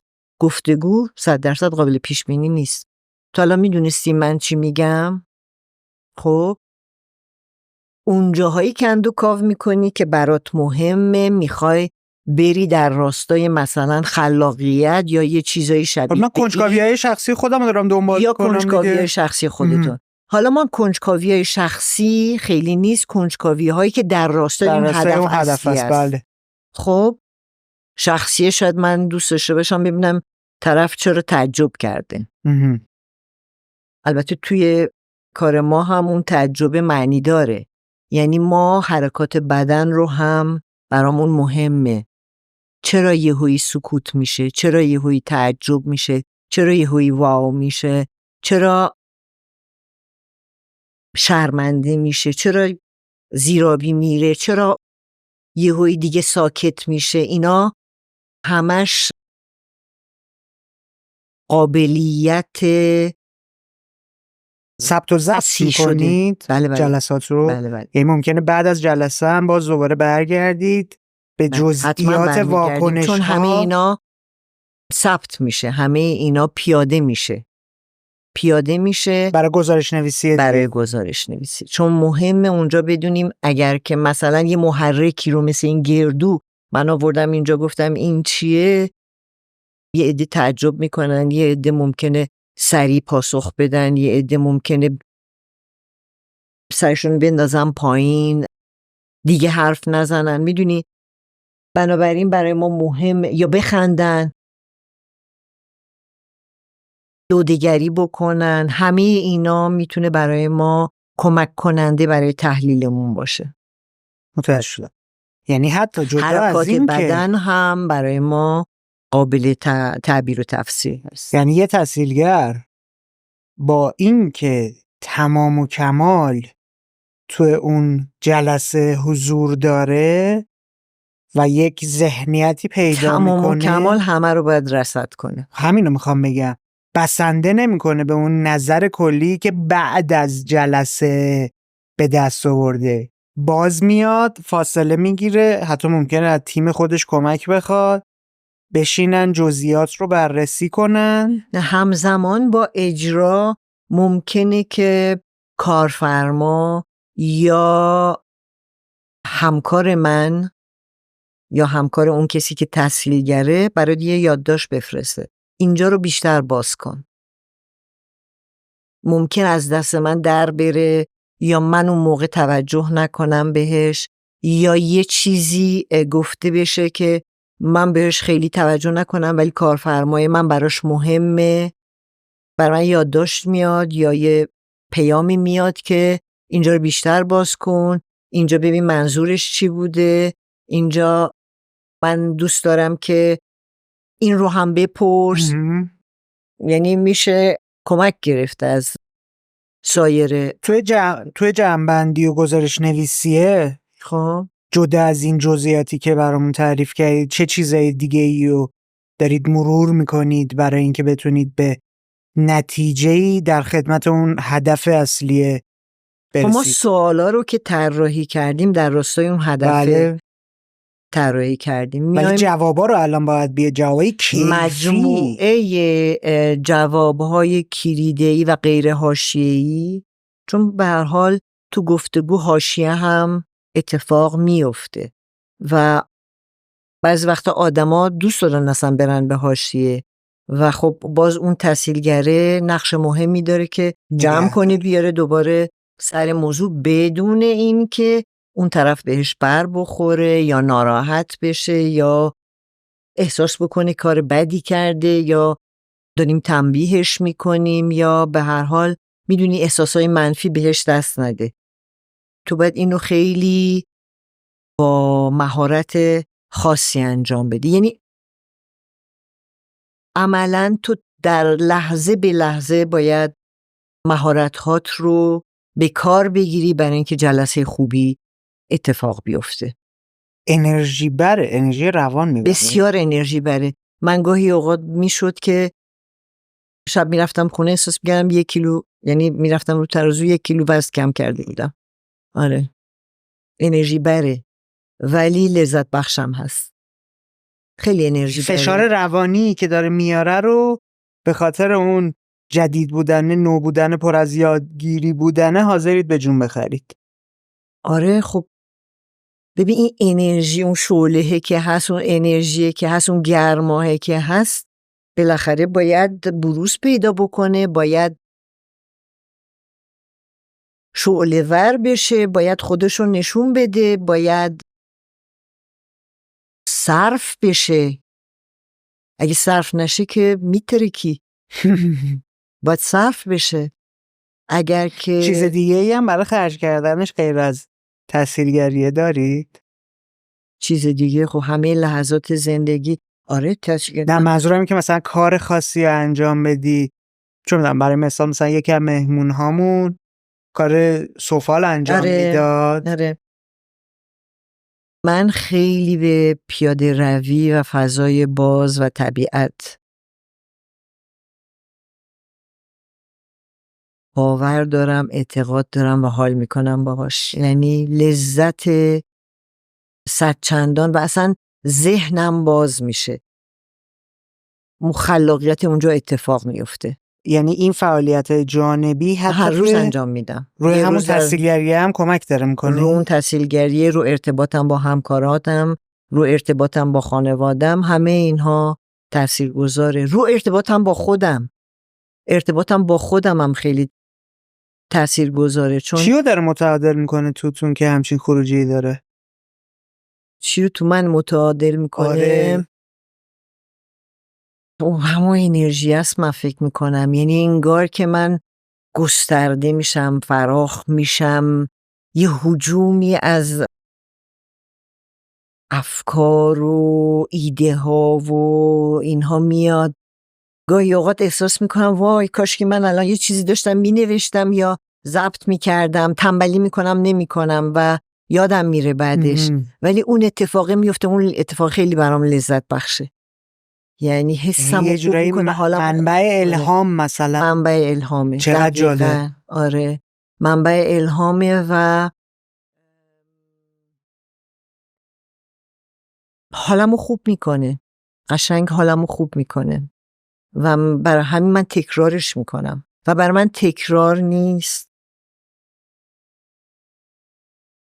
هر سری هر روز همه چی نو داره میشه دیگه. همه چی نو میشه و هر سری و هر روز حتی اگر همون جاها برم به چیزای مختلف توجه میکنم، به حس ذهنی خودم، به حال درونی خودم توجه میکنم.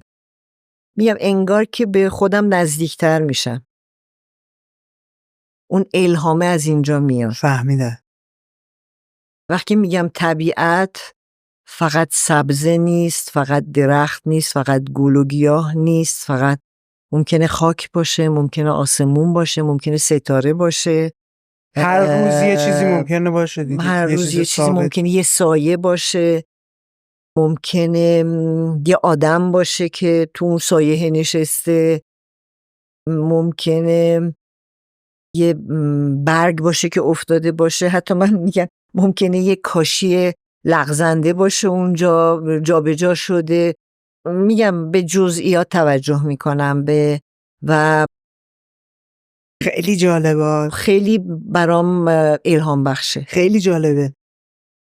پریسای پرشانی به عنوان یه تحصیلگر توی جلسات باید کامل حضور داشته باشه در لحظه، تمام ورودیاش حساسیت، حساسیت آنتنا همه دقیقاً بالاترین شکل ممکن باشه تا بتونه همه رو مونیتور کنه، هر چیزی که میاد تجزیه تحلیل کنه و بعد بیاد استفاده کنه برای اینکه دیتا بیشتری رو بتونه از آدم بگیره. حتی من همونجا گاهی اوقات جمع‌بندی هم میکنم نظرات رو. خب و تاییدیه میگیرم از گروه.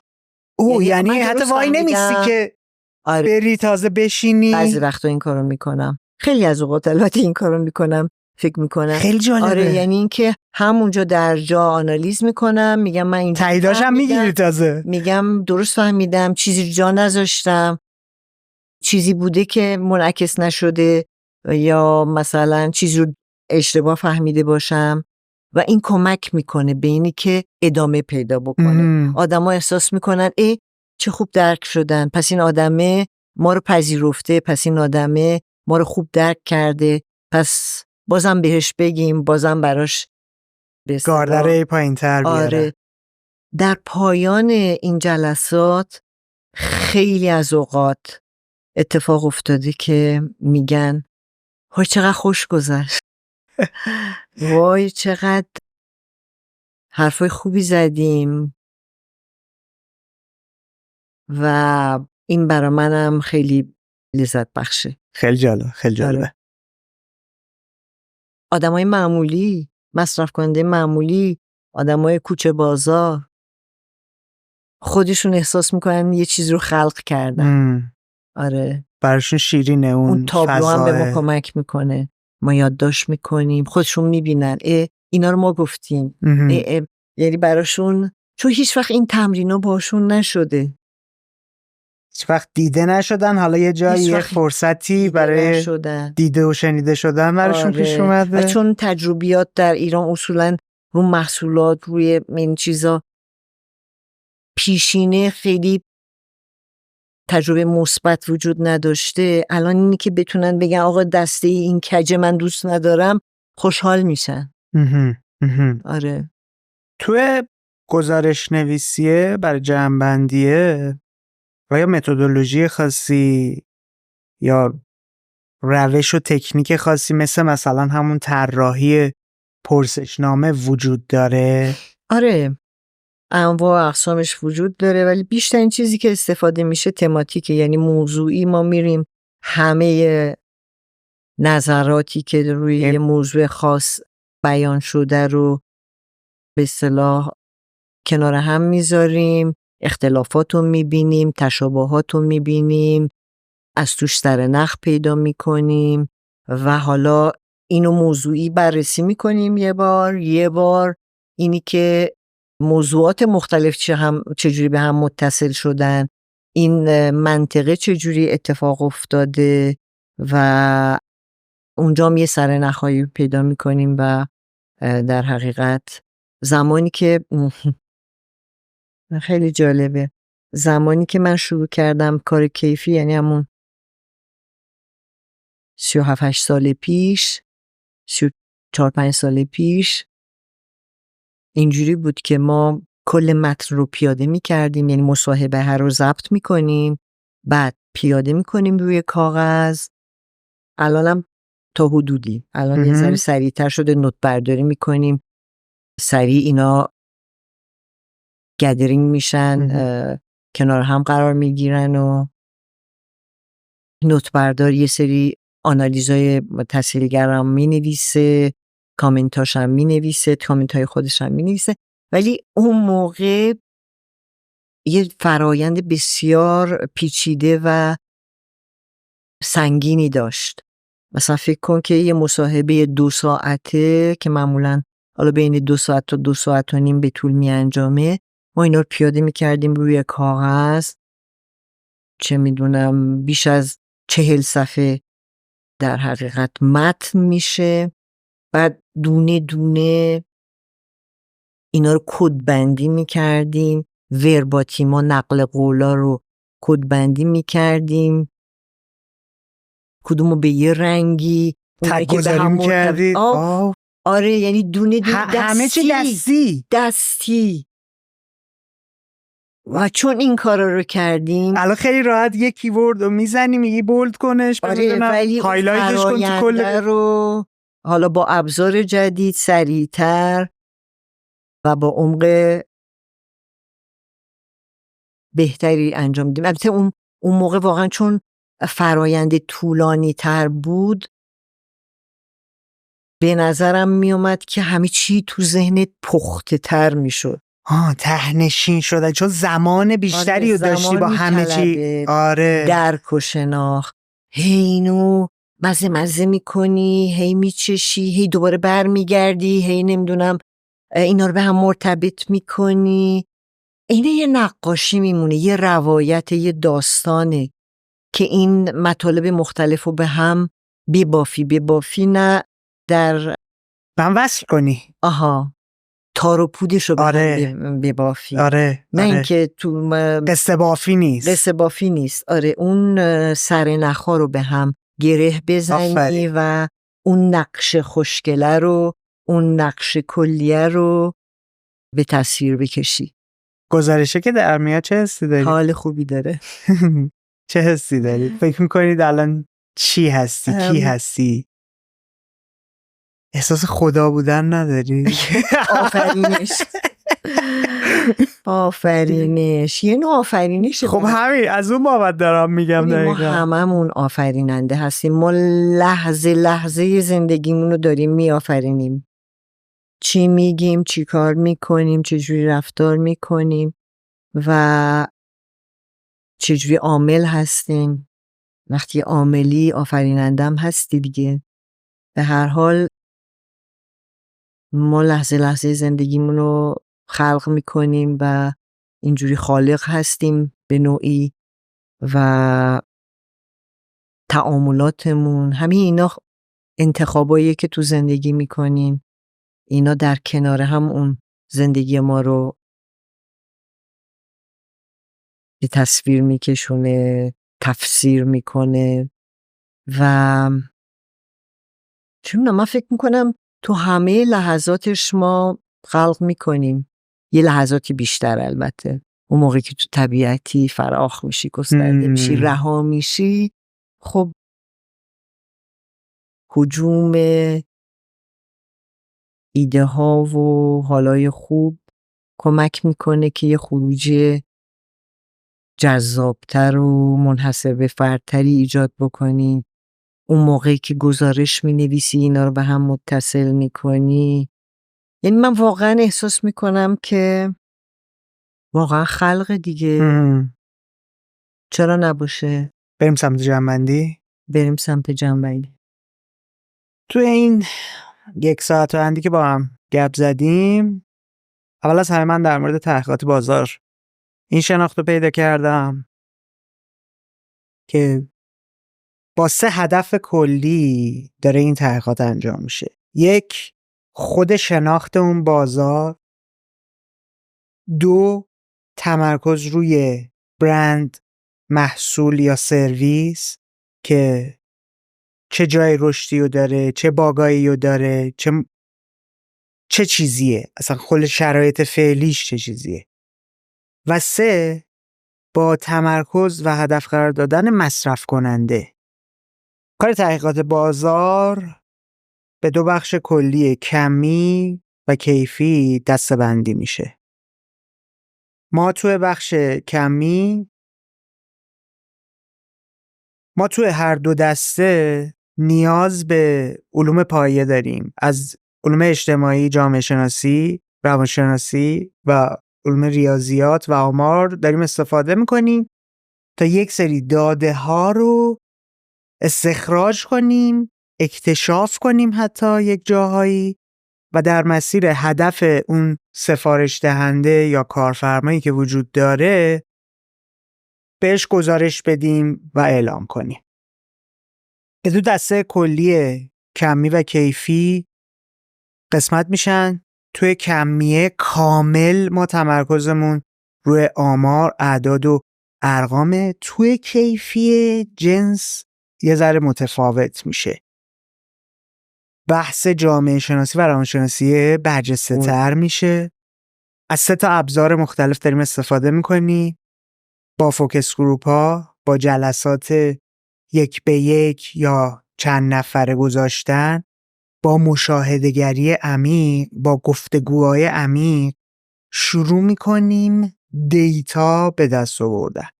کسی که مسئول استخراج این داده هاست بهش تسهیلگر داریم میگیم. این تسهیلگر چند تا ویژگی برجسته باید داشته باشه. اول از همه ارتباط برقرار کردن رو بلد باشه، شنونده فعالی باشه، یک شناختی نسبتاً عمیق و کاربردی از روانشناسی و جامعه شناسی داشته باشه، قضاوتگر نباشه، اوپننس بالا داشته باشه، هوش هیجانی بالایی داشته باشه تا بتونه مسیر گفتگو رو لید کنه و ببره سمت اینکه داده‌های بیشتری رو از اون آدم‌ها بکشه بیرون. توی بخش کمی چون برجسته ترین ابزار کارمون طراحی پرسشنامه هاست، از این مهارت ها استفاده می کنیم به اضافه ادبیات تو جفتش البته بوده، ولی اونجا چون برخورد انسانی وجود داره یک جنس دیگه است، ولی اینجا وقتی داریم در مورد پرسشنامه صحبت میکنیم ادبیات اهمیت پیدا میکنه، چیدمان سوالها اهمیت پیدا میکنه، طراحی خود گزینه ها و حتی مدل مکتوب کردنش خیلی اهمیت پیدا میکنه. شروع میکنیم پرسشنامه رو طراحی کردن، داده ها رو جمع کنیم. توی هر دو صورت قرار اینها بره به سمت تهیه یک گزارشی که اون گزارش تحلیلی و تکمیلی داده میشه به مشتری تا اون بتونه ببینه چه کاری رو بکنه، تصمیم گیری کنه. بله، تا به هدفش برسه. دقیقاً. لازمه این که این فرایند طولانی و بزرگ به بهترین نحو ممکن انجام بشه اینه که توی ابتدای مسیر، توی شناسایی هدف، اون تیم تحقیق بازار، اون تسهیلگر بتونه هدفهای واقعی رو از اون سفارش دهنده بکشه بیرون، شناسایی کنه. به قول خودمون بریفش رو بریف دقیق‌تر و درست‌تری داشته باشه. ما در مورد روش‌ها و ابزارها صحبت کردیم. نیومدیم نگاه کنیم که تکنولوژی کجای این قرار گرفته. من متوجه شدم که ممکنه خارج از اون اتاق جلسه کارفرما نشسته باشه یا از ساید برند یه نفر نشسته باشه، هم تیمیای خود شما نشسته باشن نوت برداری کنن، به شما هی هینت بدن، این سوالو بپرس، این مسیر رو مثل من تسهیلگر، شما نوعی منظورمه، به تسهیلگر هینت بدن که این مسیر رو باید دنبال کنی. و از اون ور حالا توی اون مثالی هم که تعریف کردید که مثلا در گذشته همه چی مکتوب دستی بوده، هایلایت کنی با ماژیک، رنگی کنی، باز ما مسیری ببری کنار هم. نه بابا کار دستی بود قشنگ. یعنی من قشنگ میبریدیم اینا رو زیر هم میچیدیم میچسبوندیم میگیم گفتیم حالا موضوع اینم سر نخش. خب من یه سوالی برام پیش اومد. حالا همین کار با کامپیوتر میکنیم. خب با کامپیوتر این کار انجام میدی. آیا شما مسیری هم داری که حتی خود مخاطب متوجه نشه این دیتایی که داره استخراج میشه ازش فلان کاربرد داره؟ مثلا تو فضای دیجیتال یه جنبشی، یک جریانی رو راه بندازی، شروع کنی واکنش آدم‌ها رو مونیتور کنی، جمع کنی، به جای اینکه وان تو وان فیزیکی اتفاق بیفته ببریش سمت فضای دیجیتال. داریم همچین چیزی و اصلا شدنیه؟ مثلا چه میدونم یک کانتنتی رو توی شبکه‌های اجتماعی بذاری بعد بیای فقط نگاه کنی ببینی کامنت ها چیه. همچین کارایی هم میکنی؟ این کارا انجام میشه و ما نمی کنیم خیلی، ولی خود برندا یا حالا این کارا انجام میدن. من فکر میکنم یعنی یه محرکی ایجاد میکنن که آدما نسبت بهش واکنش نشون بدن و واکنش ها رو رصد بکنیم و در حقیقت یه آنالیزی از توش در بیاریم، یه بیگ دیتایی داشته باشیم، یک آنالیز دیجیتالی انجام بدیم که به هر حال ترندها رو بتونیم رصد بکنیم، رفتارها و واقعیاتی که اتفاق میفته رو بدون اینکه از مستقیما از طریق بیان ابراز بشه تو ببینی چه اتفاقی میفته.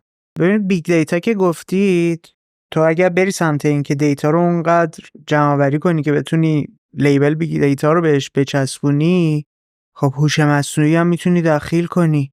دقیقاً هوش مصنوعی از این ابزارا داره استفاده میشه تو تحقیقات بازار؟ داره استفاده میشه در دنیا. بله، در ایران شاید در ابتدای حرکت هست، داره استفاده میشه. ما خودمون داریم تو بازارنگر به هر حال تمرین میکنیم، پیدا میکنیم روش‌های مختلف و آموزش گاهی اوقات میبینیم که بتونیم سوالای درست رو به AI در حقیقت بیان کنیم، چون سوالی که تو به اون پلتفرم‌های AI بیان میکنی خب خیلی مهمه، یعنی در ایجاد اون خروجیه تاثیرگذاره.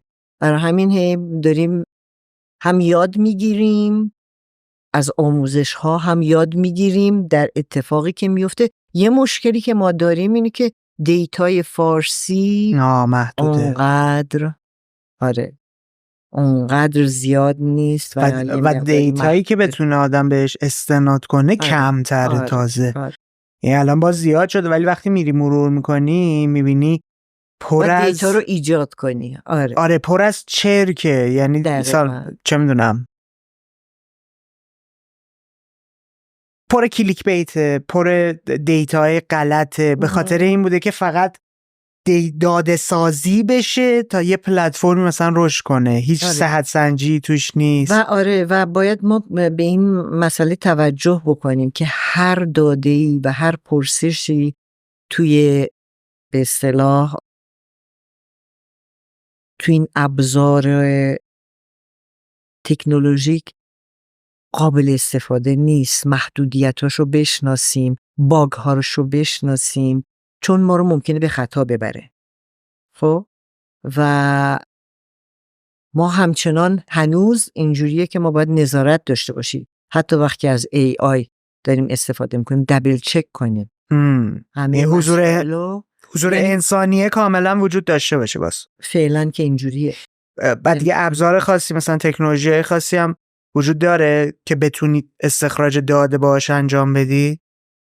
آره، اسمای تکراری وجود داره، ولی اینی که مخصوص این کار باشه خیلی نه. چت جی پی تی و نمیدونم بارد و نمیدونم چیزا هست، ولی نه من منظورم این بودش که چه میدونم مثلا جلسات حضوری رو ببرید سمت این که آنلاینش کنید؟ آره ما اصلا در زمان کرونا ما یک حرکت خیلی خلق و سائه و هوشمندانه‌ای که به نظرم کردیم اینه که خیلی به سرعت زمانی که کرونا اتفاق افتاد در عرض 1 ماه ما دیگه نمیتونستیم فوکوس گروپ برگزار کنیم و آنلاینش کردیم. خیلی با ترس و لرز ولی جسارت رو به خرج دادیم و این اتفاق افتاد و ما پروژه‌هامون رو ادامه دادیم و اتفاق بدی هم نیفتاد و میتونست استفاده بشه. الان هم زمانی که لازم باشه ممکنه که اتفاق بیفته. ابزار یا تکنولوژی خاص دیگه وجود نداره؟ چرا؟ الان که وی آر و متاورس و اینجور چیزا خیلی الان اومده توی بازی. یعنی از اونها هم برای تحقیقات بازار؟ آره ببین نمیگم که 100% داره استفاده میشه، نه هنوز ابزار کلاسیک داره استفاده میشه ولی اینا داره خودش رو نشون میده و داره توی اون بخشای های تکنولوژی که صنعت خودشو نشون میده، ترند میشه. ولی حالا تا برسه به لایه های بعدی شاید زمان ببره ولی سریع داره عمل میکنه. آره ما با فوکوس گروپی که از متاورس استفاده میکنه اتفاق میفته. شلفایی که از طریق متاورس جالبه. آره میتونه مخاطب رو درگیر بکنه اتفاق میفته. در حالا هنوز ما نداریم. حالا اینو که گفتی من یاد مطلبی که سالها پیش خوندم در مورد اینکه شورومای خیالی می اومدن توی دهه 40 و 50، یعنی افسردگی بزرگ که وجود داشت تو امریکا، می اومدن شورومای خیالی رو درست میکردن، آدمای واقعی رو مینداختن تو اون فضا ببینن واکنشا چجوریه و بر اساس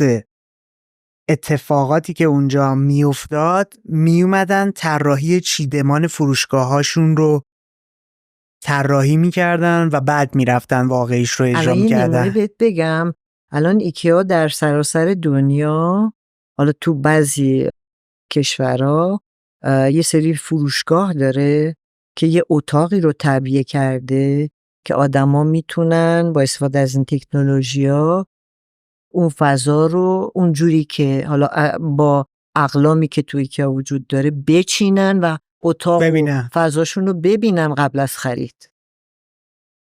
جالبه، خیلی جالبه. یعنی به انتخابشون کمک میکنه و میتونن فضا سازی کنن و سریع اقدام بکنن و ببینن، به عینه ببینن چه اتفاقی ممکنه در فضای منزلشون بیفته. توی گفتگو من متوجه شدم کوزی کورنر شما طبیعت، پیاده روی و مشاهده‌گریه.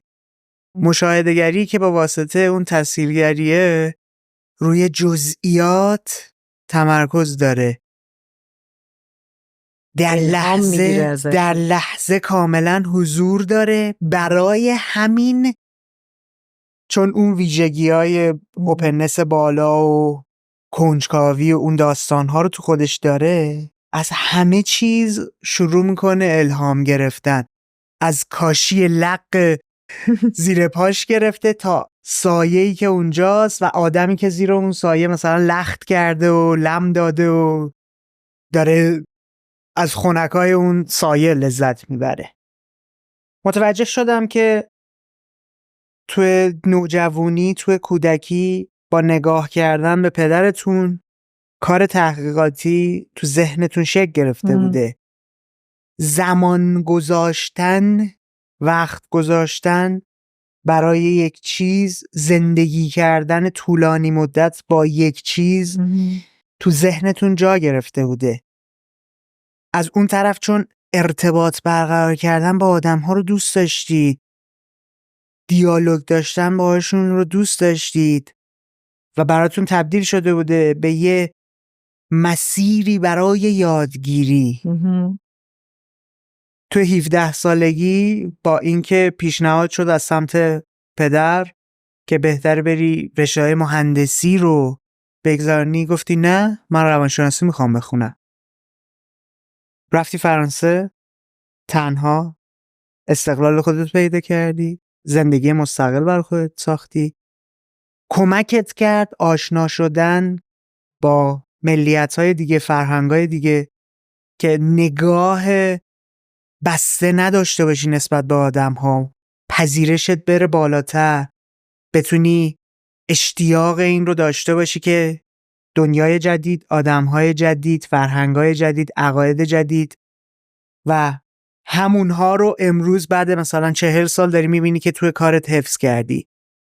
نکات ریزی که داره کمک میکنه بگی که یک شعله‌ای تو وجود من روشن شده که بعد از 40 و چند سال کار تحقیق بازار هنوز من رو مشتاق نگه داشته، علاقه‌مند نگه داشته، تشنه نگه داشته، تشنه این که با این آدم‌ها بشینم گفتگو کنم، ازشون یاد بگیرم. هر روز خودم رو با اون روتین خاص خودم که منبع الهامم هست، کوزی کورنرم هست، کنار این فعالیت کاری روزمرم قرار میدم و احساس یادگیری، احساس مفید بودن دارم.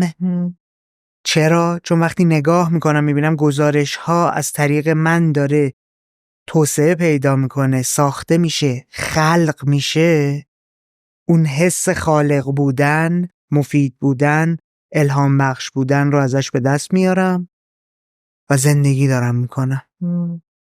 چیزی جامون پریسا جون؟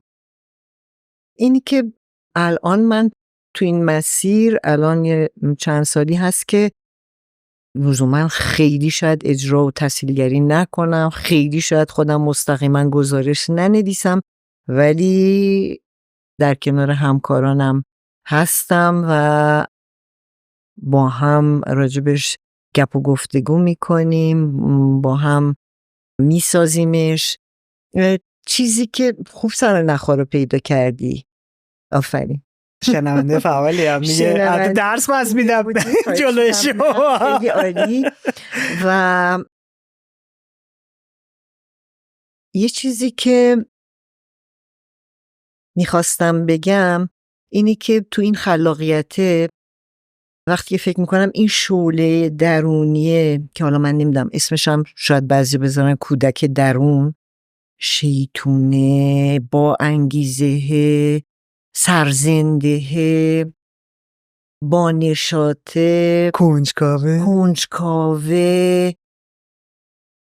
رهایی، اون شعله رو روشن نگه میداره، انگار که این دو سر سیم رو متصل کنه، یه جرقه اینجا، اون چراغه هست، لامپ روشن میشه. تو همه اسلایدا ما میبینیم این لامپ روشن میشه و نمیدونم چرا برای من این خلاقیت این همین انرژی است که بعد میره تو دستا. چیکار میکنی بعد باش؟ دستا میگیرن، میدن، یعنی تعامل دارن، دستا مینویسن، میکشن، منظورم نقاشی. بله دستها میسازن، ضرب نمیگیرن، مینوازن، میسازند، نوازش میکنند. با اینم بخشی از مسیر میبینی. آره برای من یعنی حتی نوازش هم یه امر خلاقه میبینی. آره به نظرم نوازش میتونه کمک کننده باشه، حداقل کمک کنه به اون چیزی که من میگم، من تو طبیعت منو نوازش میکنه. جالب گفتی، تا حالا اصلا همچین مدلی بهش نگاه نکرده بودم. طبیعت منو نوازش میکنه. وقتی میگم گسترده میشم باز میشم، اینا شعار نیستا. نه بابا میدونم چی میگی. اصلا خیلی جالبه، ریشه‌های ادبیاتی هم داره. مادر طبیعت نوازش میکنه. آفرین. آره لمست میکنه، نوازشت میکنه، تو آغوش خودش شکوفات میکنه، امنت میکنه، باعث میشه که رهاتر باشه. همین اتفاقات با این میفته. آره خیلی اینا جالب. پدیده ها یا مفاهیمی هستن که به هم مرتبطن و انسانی هستن و من فکر میکنم که خوبه که ما تو این دورانی که خیلی تکنولوژی محور شدیم، بد نیست، خیلی خوبه، کمک کننده است، ولی این ابعاد انسانی فراموش نکنیم، یادمون نره. اینا ما رو خیلی به شکوفایی میرسونه. اونا رو به عنوان ابزار استفاده کنیم، کمک بگیریم. عالی، سرعتمون بالاتر میره، شتابمون بهتر میشه، کارایمون بهتر میشه، ولی جای اینا رو نمیده. عالی.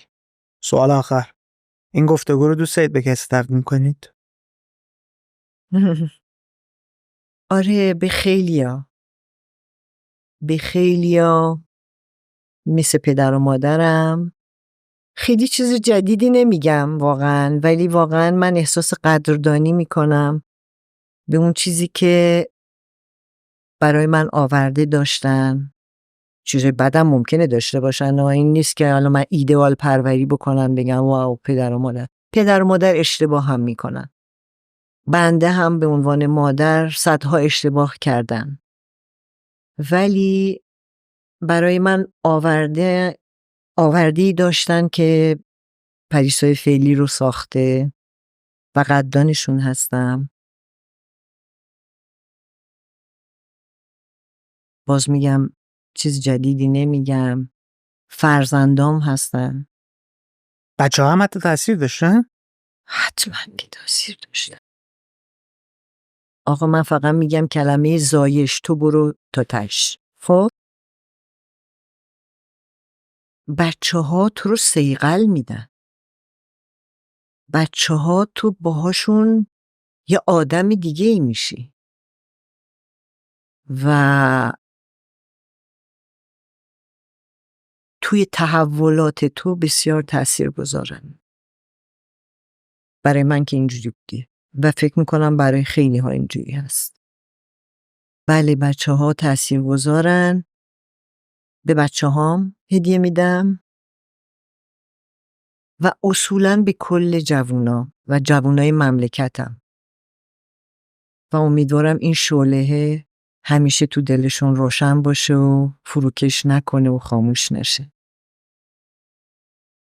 روشی پیشنهاد میدی برای اینکه بتونن شعله‌شون رو پیدا کنن؟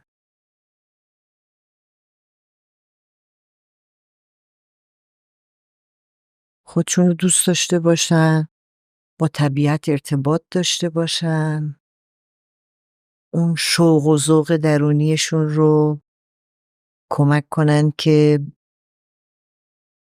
زنده نگهش دارن. کلا عاشق باشن دیگه. عاشق آدما باشن، عاشق کارشون باشن، عاشق خودشون باشن. آره. مرسی پریسا جون. به من که خیلی چسبید. به منم خوش گذشت. واقعا ممنونم که دعوتم پذیرفتی، به کوزی کورنر اومدی.